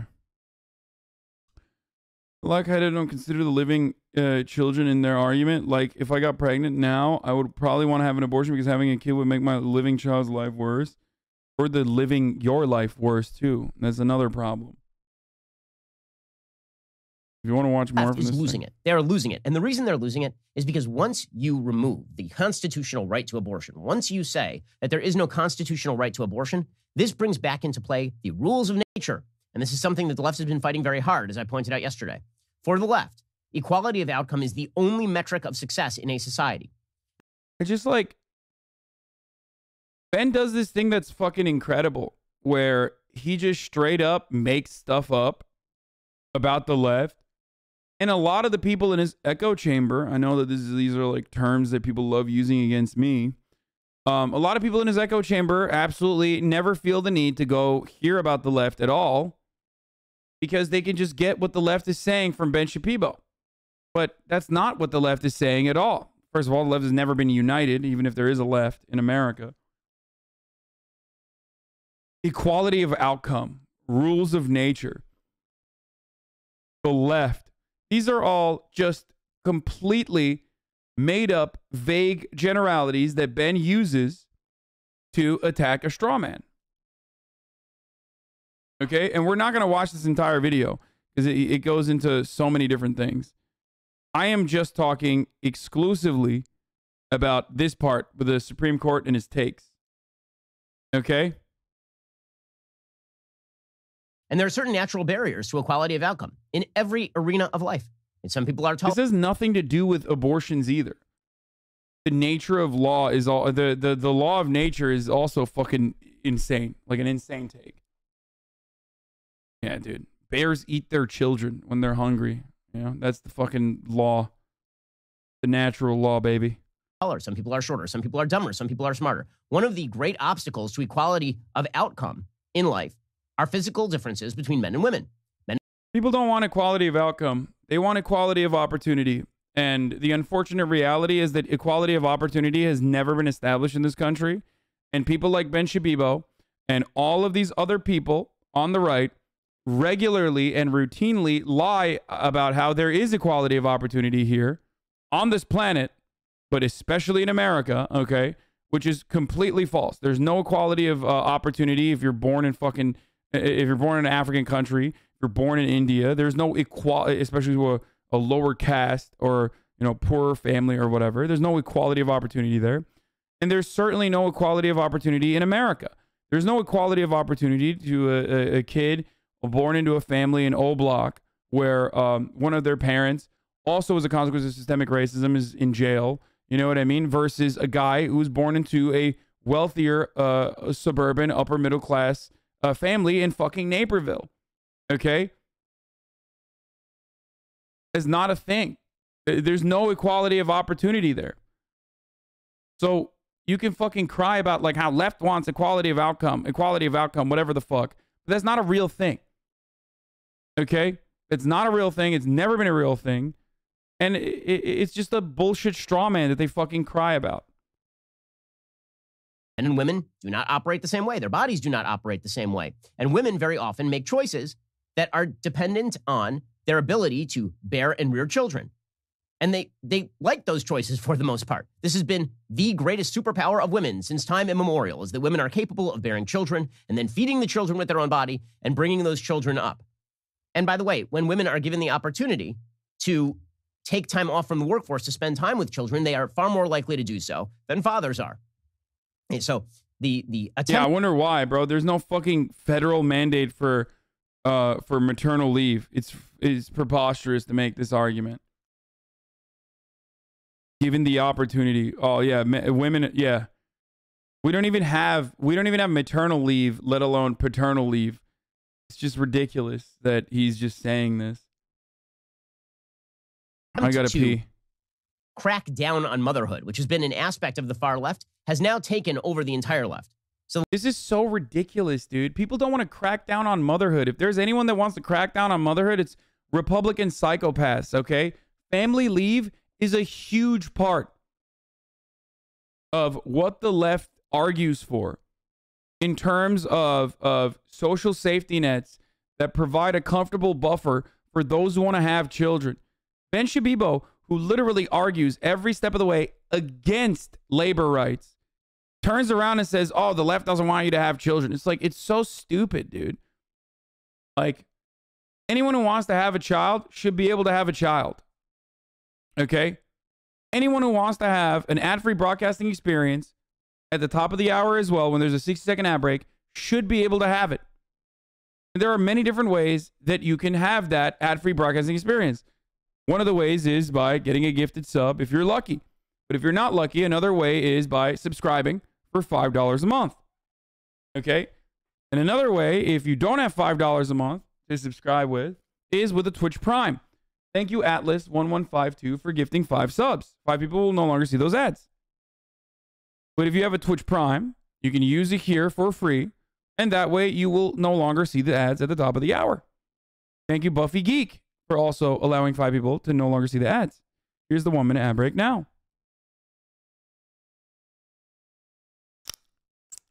You know that was a good-ass segue. I'm not even going to front. That was just straight up fire. It got all of you. I fucking boomed you, okay? I boomed you into oblivion. You know you got him when you straight up get fuck you from chat? Yeah. But yeah, going back to the main point I was making. Bumpy RC, thank you for the 5, get the subs. Going back to the main point I was making, which is that this notion, this idea that the left doesn't want you to have children is ridiculous. If anything, the left wants you to be able to have some kind of material quality of life that makes it easier for you to be able to have a child. Whether that be enough money at your place of work that only one parent can work and the other one can, stay at home. Or even when both parents work, make enough money that they can actually, get ample daycare and not just fucking leave your kids in front of the TV so they listen to the HasanAbi broadcast all day and get hit left and right by ad breaks at the top of the hour. Okay? That's what people want. This idea that like Republicans that literally make it so that you have to fucking pop out a child on your fucking lunch break and then come back and work the counter. This idea that like in an ANCAP world, this idea that in Ben Shapiro's future, like a company could just fucking straight up be like, yeah, you have to get back to work, woman, right after you gave that fucking, right after you delivered that baby. Like, that's not a world in which people can easily fucking have children. So if you're actually pro childbirth and you want more people to have children, then, improve their material conditions so they can do it with ease. And they don't have to like see it as a financial struggle. If it's 50 grand to fucking pop out a kid, that's a burden. People don't want to be saddled by medical debt. Advocate for Medicare for all. You will never do that. Bullshit. I gotta be. I'll be back. Used to say that abortion used to be, it should be rare in very circumscribed cases because, it's really a bad thing and you need to allow it to be legal because you never know, something really bad could happen. You might need an abortion, right? That used to be the case. Now, it is a centralized aspect of femininity that abortion be there. It is central to womanhood that you be able to terminate your pregnancy. This is a very different position than the position that the left used to hold even as late as the 1990s pretty consistently. Now the position is that in order for women to achieve the same outcomes as men, women have to be able to, for any reason, rid their bodies of a human life with potential. And so the fact that the Supreme Court is now considering getting rid of the quote-unquote constitutional right to abortion means that the left has lost its mind. And they are going to spout nonsense and craziness and make arguments that have no internal logic to them. And this is what happened all day yesterday. All day yesterday, you got from the media just the craziest positions, unsustainable, illogical, insane, immoral positions being spouted by the left on a regular basis. Okay, so one of the questions that you should be asking yourself when it comes to the left's perspective on abortion is why they feel this way about abortion particularly. And it's kind of strange. So if you go back and you read early Margaret Sanger, who's the founder of Planned Parenthood, she was quite anti-abortion. Margaret Sanger thought that it was a threat to human life, abortion. Margaret Sanger was in favor of contraception. She was in favor of birth control. But okay.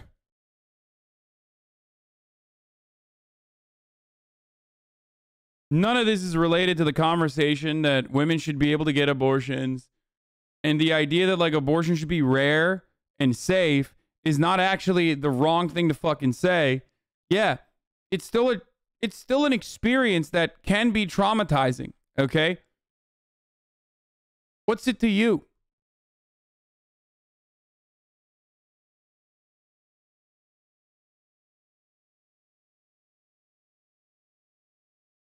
Yeah, conservatives aren't in favor of, contraceptives either, but we won't get to that.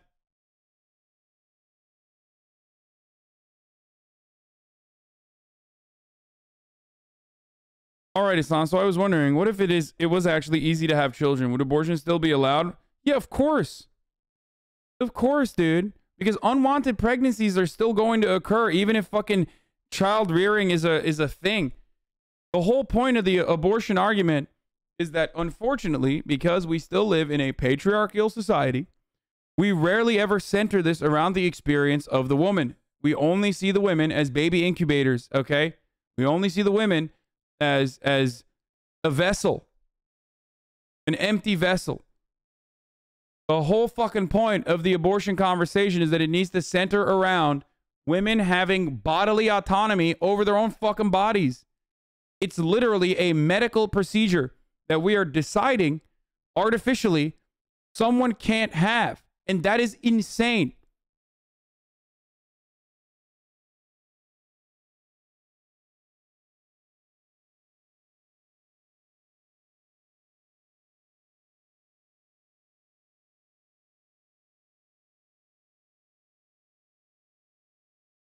That's what's fucking annoying about this.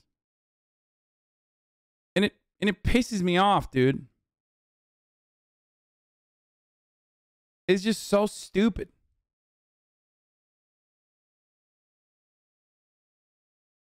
Yeah, he's gonna say Margaret Sanger is a racist eugenicist, blah blah blah. Heard it a million times. That was like what the scientific community believed in at the time. Yeah, that's true. Again, a lot has changed since then. It doesn't matter. It's really fucking stupid. Her main point with abortions wasn't to literally fucking eliminate the black race. Okay, there's varying degrees of people who believe in eugenics. And if you are considering her to be a eugenicist of like the Nazi type, then you think literally fucking aborting a fetus that has very little viability outside of the womb, or rather a fetus that is slated to have like serious genetic disorders, that would technically be eugenics as well. And you're ableist, plus you're white, plus ratio, plus L. Okay?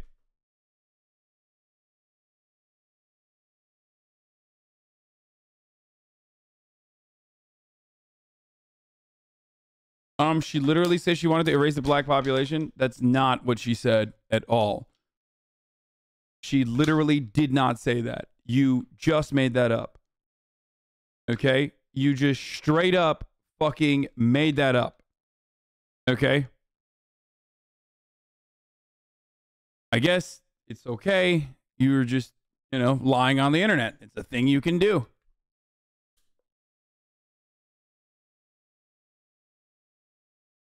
Yeah. Margaret Sanger, famously, notoriously so anti-black that she wanted everyone to be able to have, she wanted women to be able to have access to fucking abortions.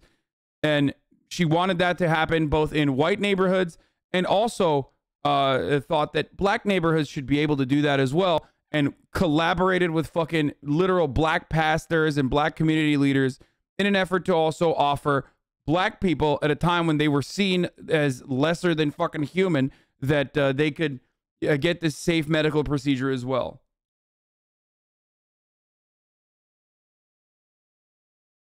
Yeah.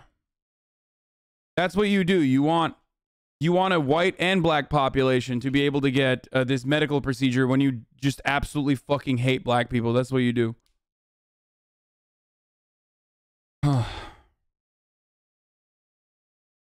And like, even if she was a fucking virulent racist, okay? Even if she was a virulent racist, I find it so fucking stupid to use that as an argument against abortion now.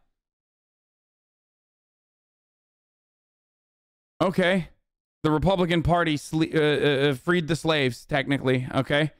Does that mean that the Republican Party of today is still operating on similar principles? Do you think that, like, Planned Parenthood has an interest in, like, eradicating the fucking black population? Is that the argument that you're trying to make? By doing what? Offering poor neighborhoods where black and brown people live healthcare? Is that what the argument you're trying to make? Is so fucking stupid.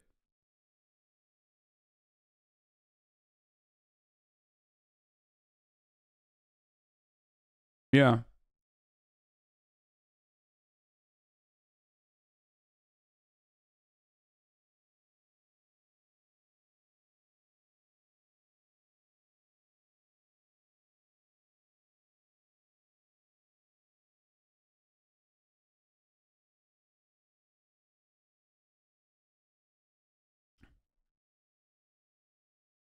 Anyway.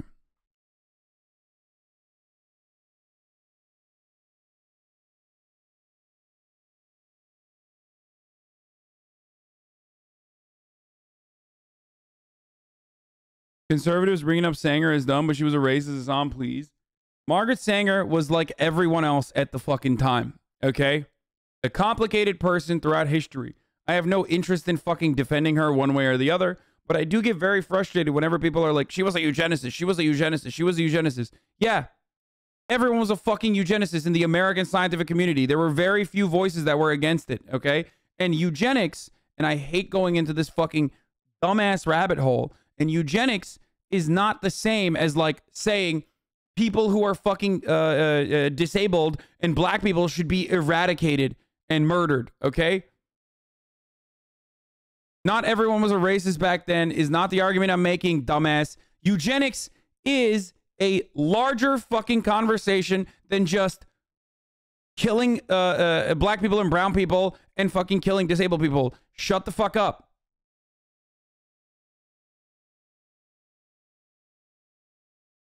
We literally, currently, if your understanding of eugenics is expanded to anyone that wants to eradicate genetic disorders and whatnot, we still practice it. Okay?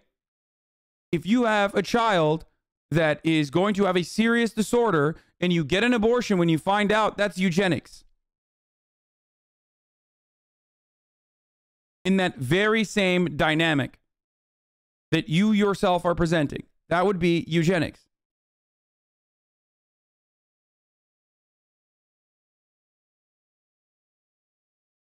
I hate that we always talk about it over and over again every time we have this conversation.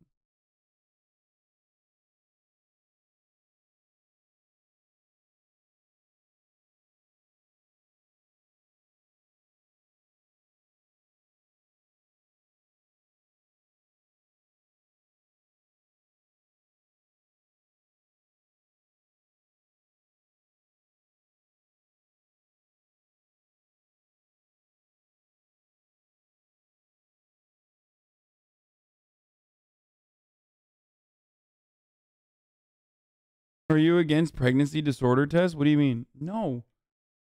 That's insane, dude. I'm pro science, okay?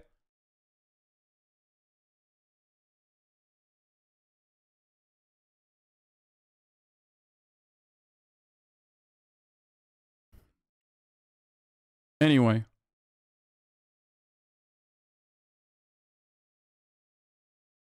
Abortion as a method of birth control is something that was opposed by even wild leftists in the 1920s, 1930s, when Margaret Sanger was a prominent political figure in the United States. And birth control is now widely available in the United States. It's universally available in the United States. It is not difficult to obtain birth control. In fact, the West has gotten so good at birth control that we are depopulating ourselves out of existence. Every Western country, with the exception of Georgia in Europe and Israel, has a below replacement rate population problem. Right? We are producing fewer children than there are parents in the population. In order to reproduce at replacement rates, you have to have at least 2.1 children per family. Right now, most of the West is at 1.7, 1.8, and Italy 1.3. Right, so Ben Shapiro is literally like, we need to fucking destroy, like sex ed and education in general, and like the opportunities that people have, so we can go back to the fucking same birth rates that we once had. That's an insane fucking talking point, dude. I mean, that's just like the dog whistle turning into a fucking bullhorn. The replacement rates. The great replacement. Don't worry, brother. There's still people fucking coming out. Okay? People are still popping out babies.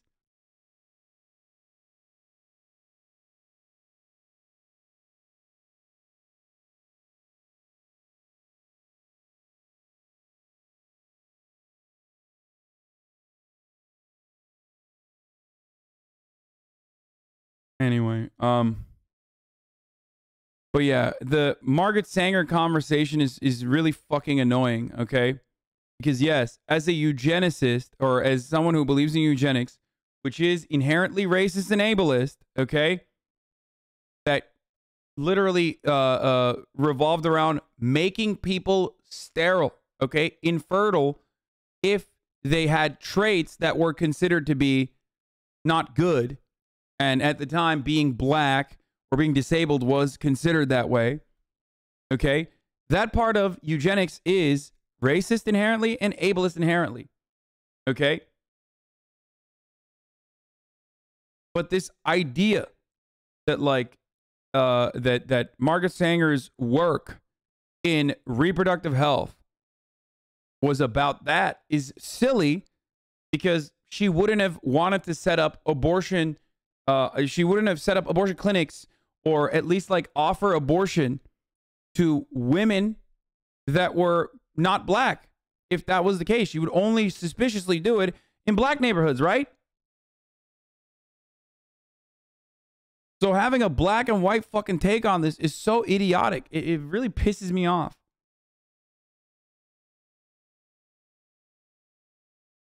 She wanted to offer reproductive freedom to black and brown people, and literally worked with black and brown community members at the time.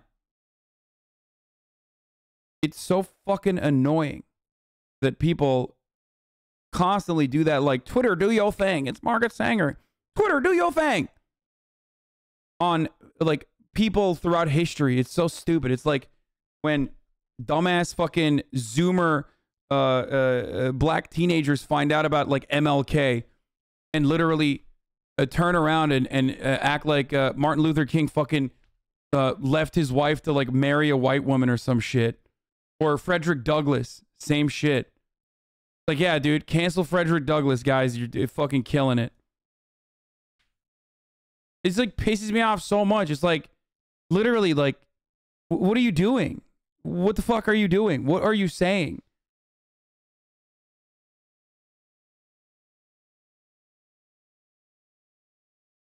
Like, can you imagine how powerful J. Edgar Hoover, Agitprop, and COINTELPRO, and like J. Edgar Hoover's like mission was?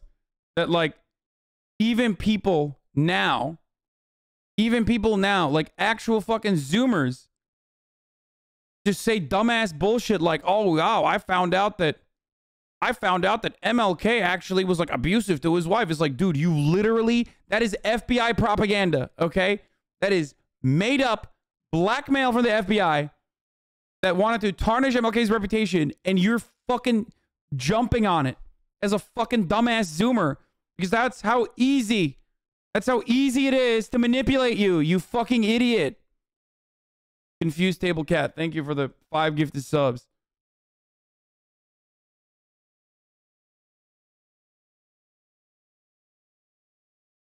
I actually was like this a while back, and a timeout in this very stream is what snapped me out of it.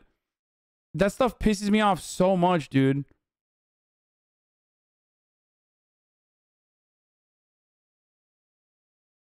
Like, even if it was straight up true, by the way, even if it was straight the fuck up true, it doesn't matter, dude. People are complex. People are complex. They have bad takes. It doesn't change the reality. They can be profoundly important individuals.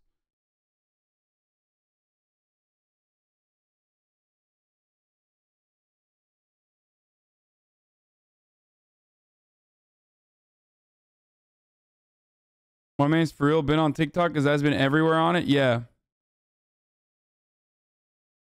It's so sad to see. There was a video that got over 1 million views on TikTok talking about MLK misinfo, and when the creator was called out about it, they didn't give any sources. Yeah. Sources? The FBI.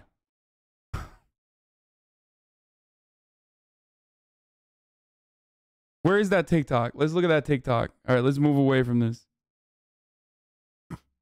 It's the same as like people saying Che Guevara was racist. Yeah, dude. Yeah, he says some racist shit. And then he fucking literally spent the rest of his life liberating people in Africa. So I think he's done a little bit more than you. Okay? I think Che Guevara has done a little bit more than you in terms of, you know, fighting for fucking Pan-African nationalists who wanted liberation from colonial powers. I don't know.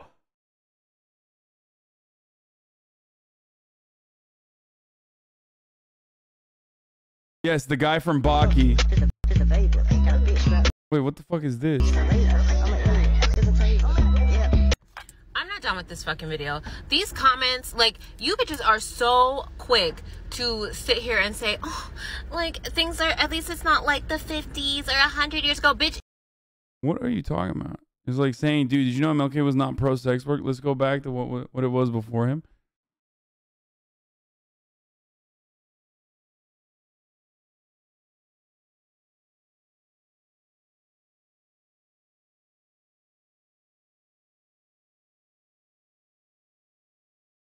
Why does no one have this video? It was like a poppin' ass fucking TikTok. I saw it all over Twitter too.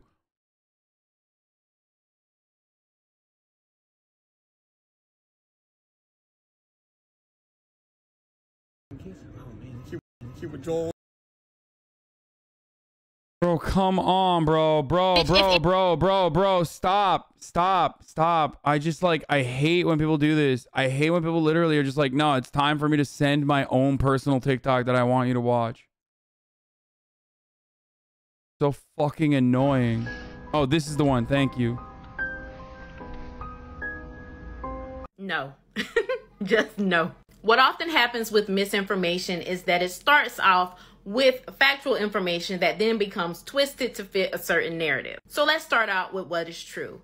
What's true is that when MLK was 19 and in college, he was in a relationship with a young white girl named Betty Mowat. What isn't true is that he waged this whole civil rights struggle in order to end segregation and leave his wife and children to be with her. The relationship with Betty Mowat was done before he even married Coretta Scott King. In fact, he broke up with her and said, she liked me and I found myself liking her, but finally I had to tell her resolutely that my plans for the future did not include marriage to a white woman. Regardless of relationship or alleged affair, MLK was always going to be fighting against segregation because he was following the footsteps of his father, a prominent minister and NAACP leader.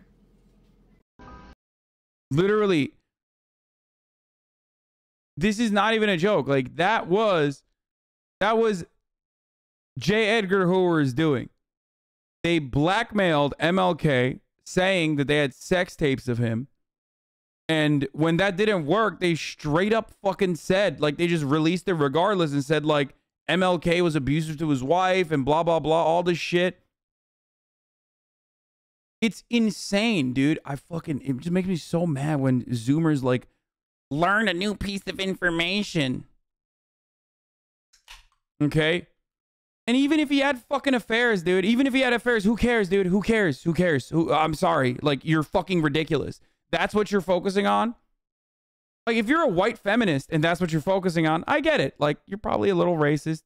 That's one thing. But if you're a black Zoomer, okay, and you're like, oh, I can't believe he had affairs. Like, let's talk about the misogyny, the misogynoir here, instead of like literally everything else. It's like, what are you doing?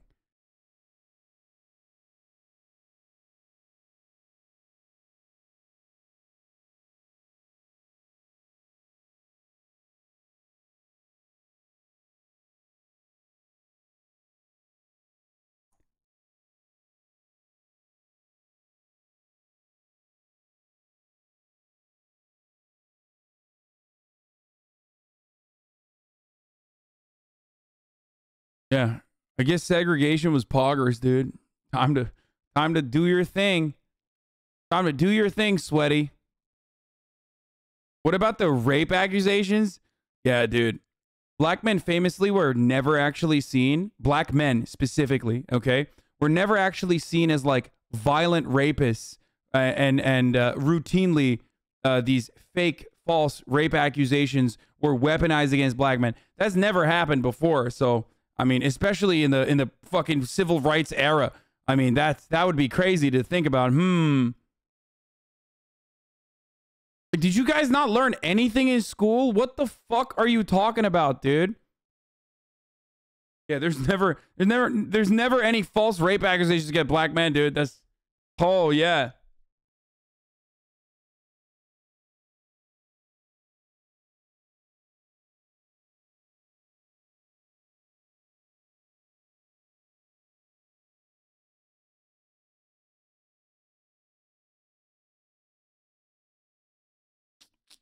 This is what 4chan does to someone's brain. It's not just 4chan, man. It's literally fucking centuries of white supremacy, okay? It's so powerful and it's so effective that white supremacist institutions that literally engaged in white supremacist agitprop are able to still break the fucking minds of black teenagers in 2021, okay? That's how powerful and pervasive white supremacy actually fucking is. That people will literally latch on to these old ass fucking propaganda points. It's crazy.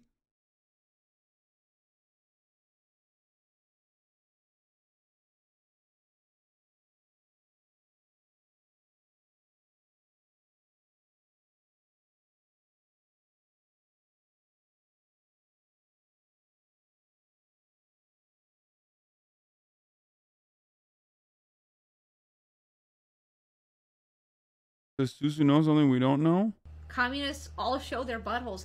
Yeah, you know what? I don't think I've seen Hasan's butthole ever. So I understand why people are, saying maybe he's not actually communist.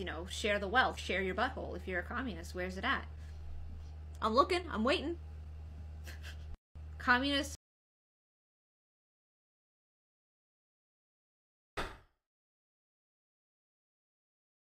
It's true. She got me. She fucking boomed me, dude. She boomed me.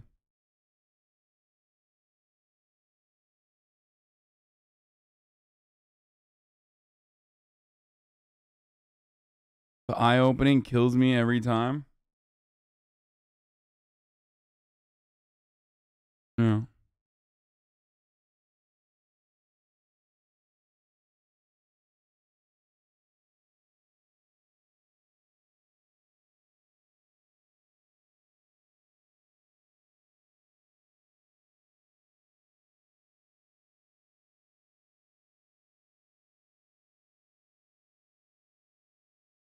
Are you saying that because there have been false rape accusations, we shouldn't take into account the ones against MLK?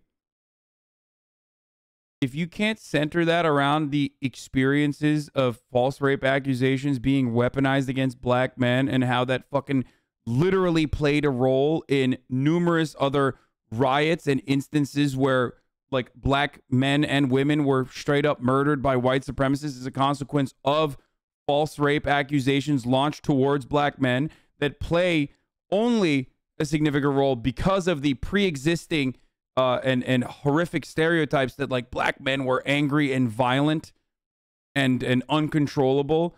That has been well documented throughout history, by the way. Those depictions have been reinforced and well documented throughout our artistic depictions, all the way from, you know, minstrel shows to Birth of a Nation. Okay, that even the inception of the fucking FBI, in and of itself, was created to stop white women trafficking, where consensual white women crossing borders with black men were considered to be white women slavery and white women trafficking.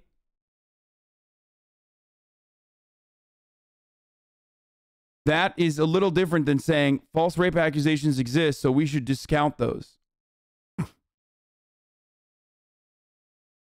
Like, we should discount all rape accusations. What do I always say? You need to look at the fucking context. You need to analyze the situation, the historic time period that they were in, okay? And the proclivity to use false rape accusations or weaponize them against black men, specifically a civil rights leader. Yes, the Tulsa massacre literally started over a false rape accusation, or rather sexual harassment.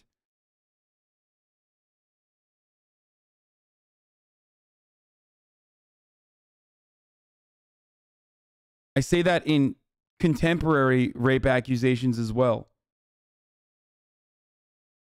Yeah, Jack Johnson is a great example of this. I say that in even contemporary rape accusations, that context is important. Is this repeated behavior?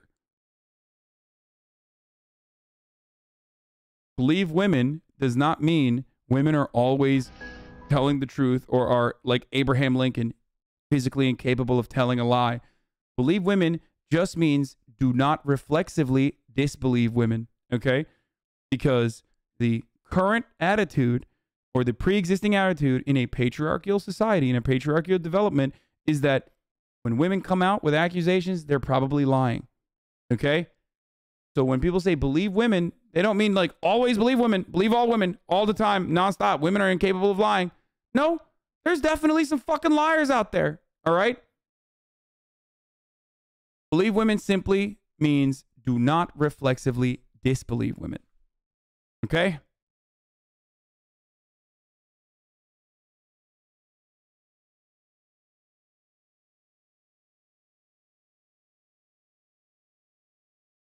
Fuck.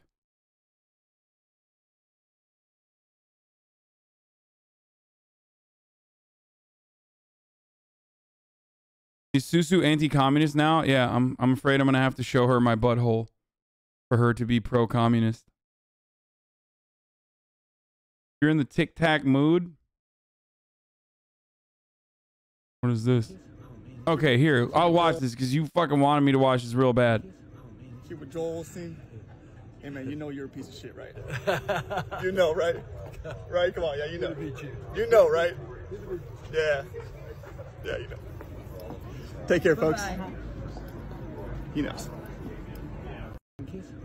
Keep with Joel. The real interesting thing about Joel Osteen actually was, yo,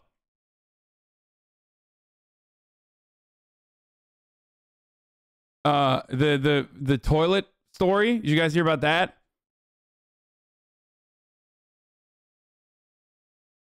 The toilet story of like how in his church like $400,000 was lost, and it came out that it was like in like a fake tile.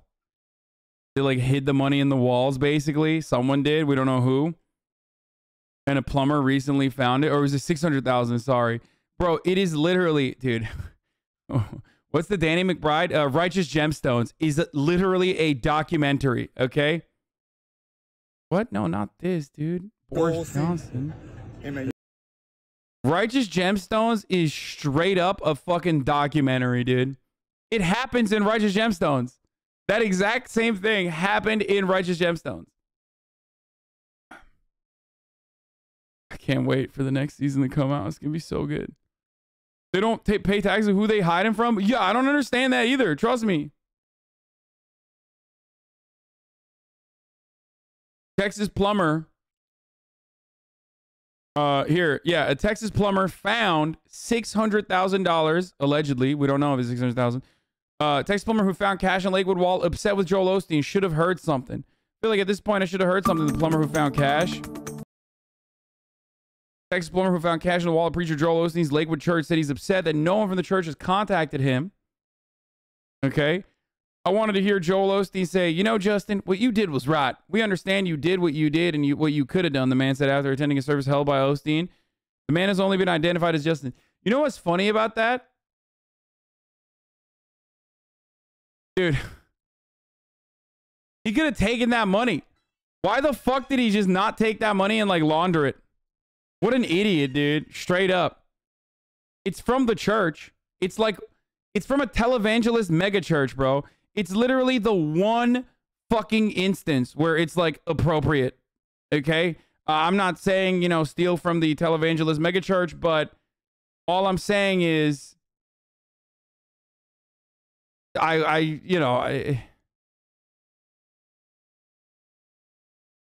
obviously don't do that. That would be terrible. But also, come on.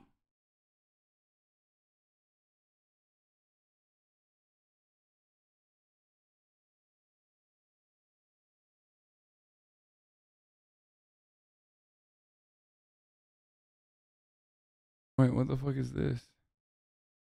But yeah, hold on. Speaking of Tic Tacs, I'm about to post a fire one. Are you guys ready? Are you guys ready? I've been waiting for this moment, okay?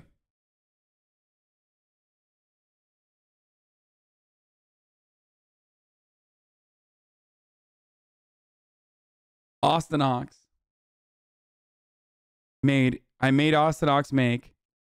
No. It's not cringe. It's not cringe. It's not cringe.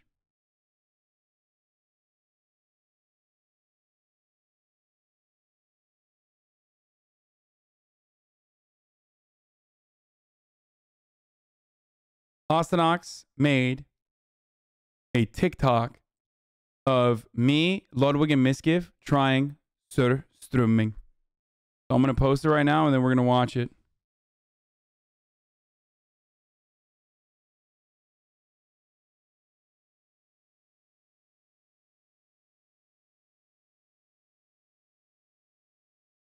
And I'm going to title it, My House is Unlivable Now, after Ludwig and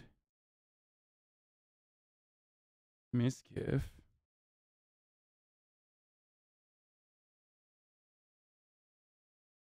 Wait. No, real Miskiff. What the fuck?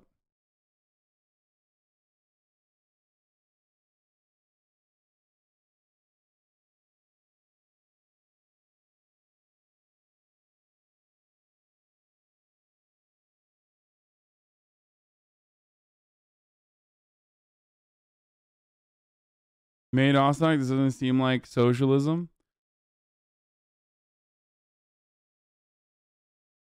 Shorter caption. So should I say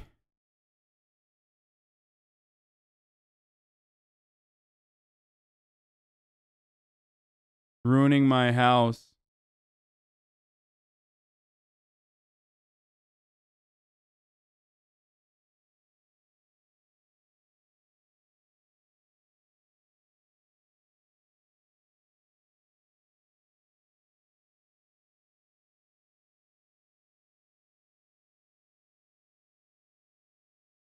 For you page, hashtag.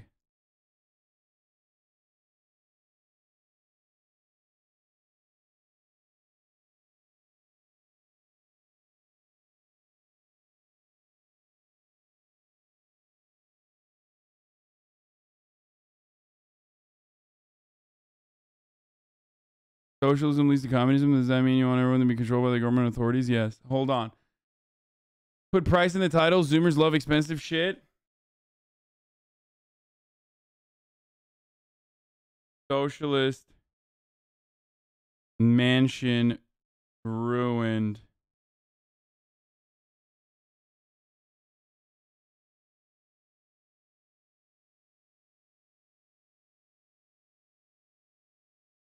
Ruined by fish. Smell. Thanks, Ludwig. Thanks, Ludwig and Miskiff.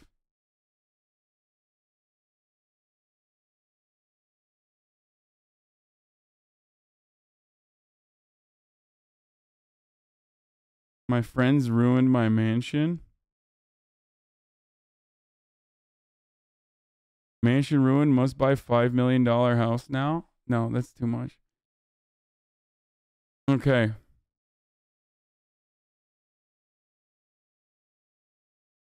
What are some poppin' hashtags? Hashtag for you. Hashtag FYP. What else?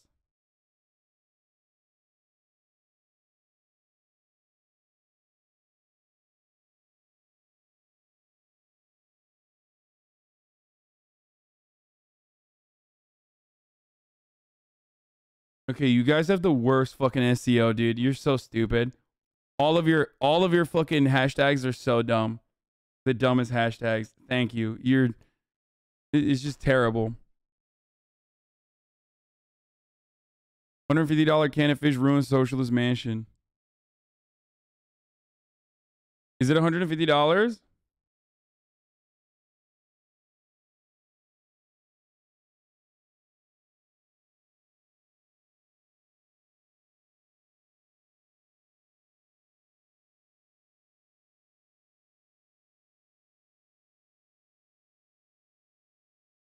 Look at trending tags. I'm going to say Bing Bong. I feel like Bing Bong is a good one.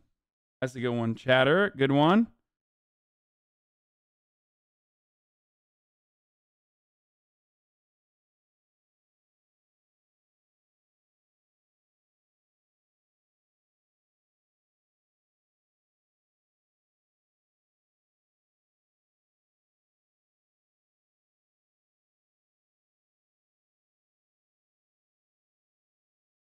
Hold on.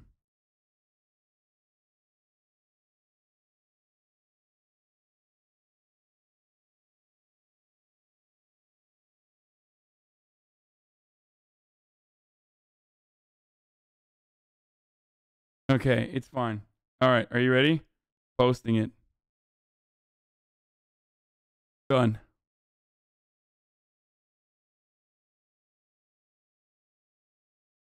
Let's go, Brandon. Okay, here. Are you guys ready for it? It's like a 2-minute and 30-second TikTok. It's good. It's good as fuck. Make everyone watch it on your TikTok before you watch it on stream? No, it's fine. Grimes is coming out with merch.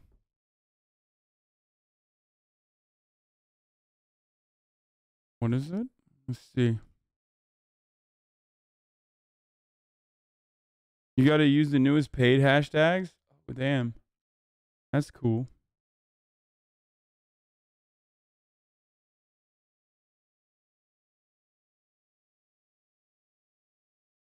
$70? Oh, come on. It's Christmas. We can't afford that right now, even if it's Christmas. $70 for a shirt? Man, I'm super bummed now.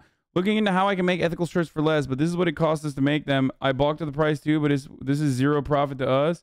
Somehow this doesn't seem correct to me. I will still look into it.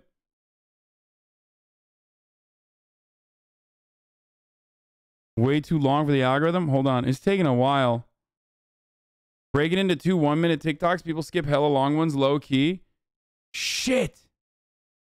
I didn't post it yet. It said 61%. It's like 2 minutes, dude. Fucking Ostenox, dude. It's fine. It's fine. We're still going to watch it. We're gonna watch it here, and you know, it's going to be fun. I wouldn't watch a 2-minute well, there is a part 2, by the way.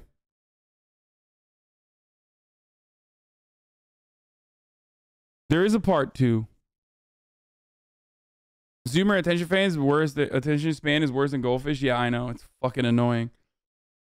Holy shit, 73%. It's still loading. It's not up yet. Posting the whole VOD on TikTok. It's 2 minutes and 40 seconds, bro. Fuck. And it also doesn't matter. It's like when you watch it, when you watch it and you all fucking pump it, it'll still get on people's pages.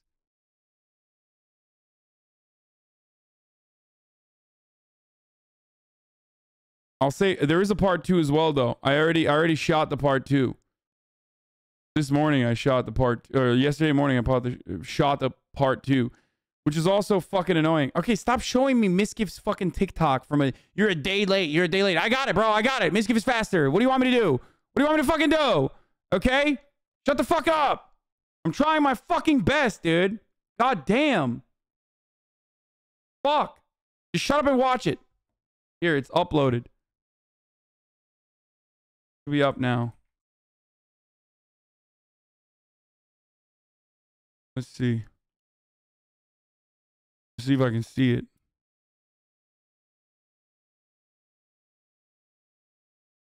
Here it is. Oh, look who it is, dude. Yo, you guys hungry? Dude, I'm not doing No, we're not doing that. We're not doing that. We're not doing that. Why? Not here, dude. Are you Have you kidding? ever had it? Well, dude, that thing it's exploding. No, it's just how the can looks. This is surströmming fermented it's fermented herring. Here, we'll start from the top. Sorry.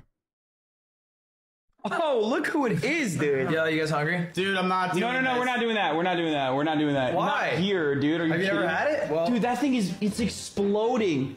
No, it's just how the can looks. This is surströmming fermented it's fermented herring. Someone said don't open it indoors. You will literally have to sell the house. The smell won't ever leave. You have to open it underwater. Oh, title fucked You pierce up. it underwater, and then the gas will flow out, and then you take it out of water and open it. and it won't smell. Oh no, that'll cover all. Wait, why does it say unavailable? What just happened?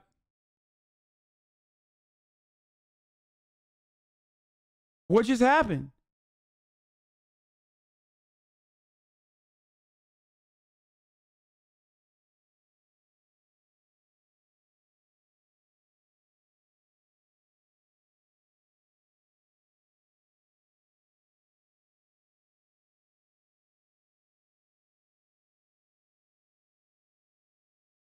Why did this happen? Dude, I fucking hate communist China. Holy shit, dude. No, it's still showing on my end.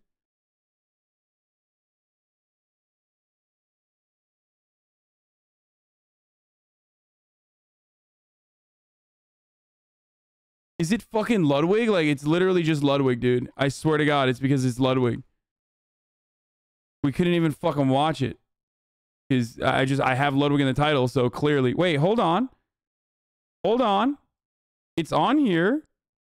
If you go to my page, you can see it.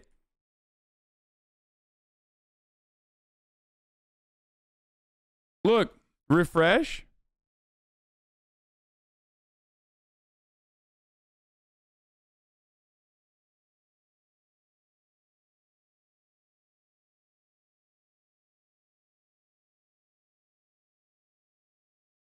Can't see it on your page?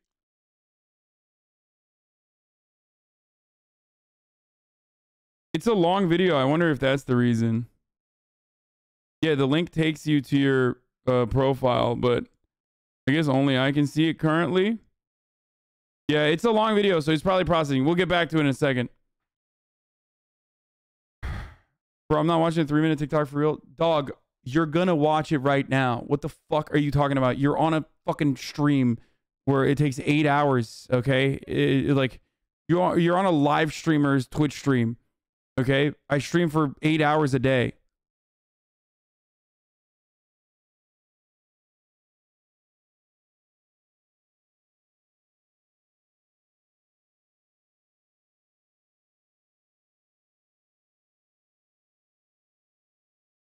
Where would I see, like, inbox? Would it be in an inbox?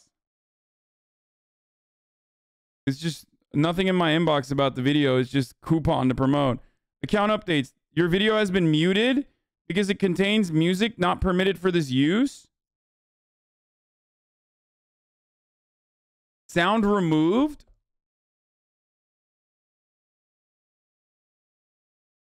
What the fuck just happened? Did I just get fucking DMCA'd by Ludwig again?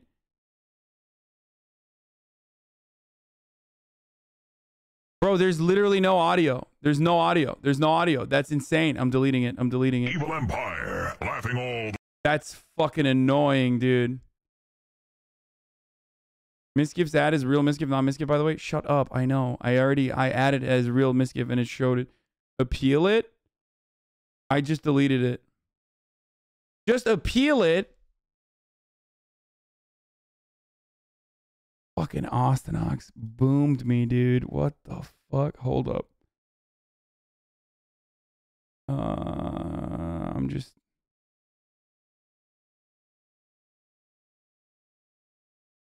Ostenox already working for Ludwig on the inside, dude. Sound removed. View details. Copyright claim? From who?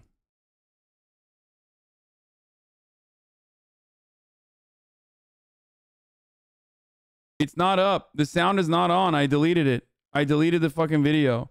I gotta repost it. I think Ostenox sent me a...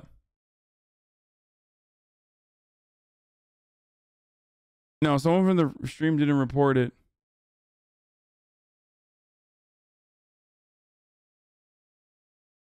You have a version without music, but I can add a different track? Oh, Ostenox in my DMs right now. Okay.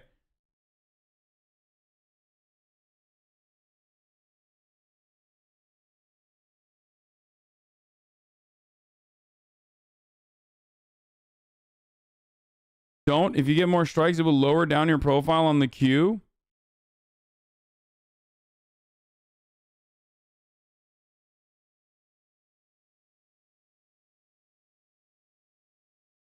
Was it publicly available for 10 seconds? If so, it's around the world by now.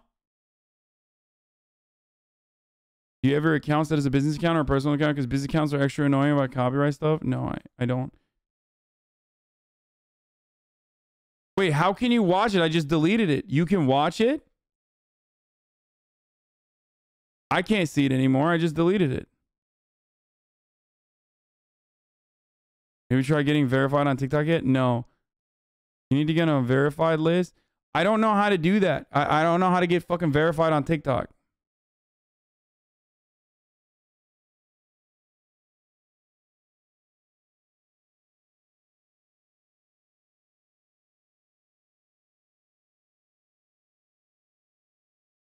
Don't you have an agent? Yeah, that's right. I should get a fucking I should get verified on TikTok. What the fuck? You just have to apply for verification. You just link your Instagram. My Instagram is linked to my TikTok already. God, this is fucking annoying. Dude, if you send me that Athene video one more fucking time about universal basic income, I'm gonna fucking put you on a spaceship so you can, you know, fly out to Mars by yourself, okay? Clash of Jargon. I don't care. I do not care about what fucking cult leader Athene's universal basic income is, okay? This motherfucker is only in here to promote his the cult leader.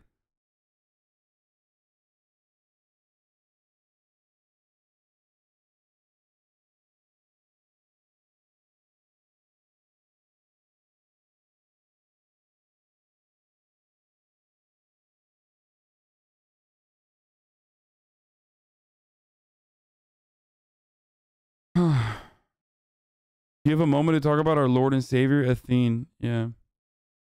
I never imagined posting a TikTok would be so stressful. Yeah, I know. It is when you're me and you're a fucking boomer. All right, let's watch. Now that I said fuck China, fuck communist China and its fucking bitch ass, stupid ass copyright rules, it's time to fucking look at a positive China video. How are you doing? I'm fine. How are you? I've been waiting for you. You've been hiding from me. Yes, How's your yes. taxes? I'm still getting that accountant to do your taxes, Eric. Eric, how are you a dirty cop or what? Eric, how are you doing? I hate videos like this. I don't like videos like it's not the boob is not showing. Like the areola is not showing. Obviously, on fucking TikTok, they would have yeeted it if the titty was actually showing. Anyway, I don't like videos like this. I don't. I just like I get annoyed by that.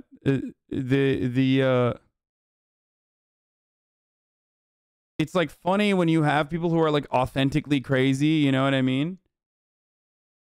If one more person sends me the misgift TikTok, I'm gonna fucking end the stream. I swear to God. I'm over here trying to fucking put up like one TikTok, dude. I get it. I know he uploaded it as well. What the fuck's wrong with you?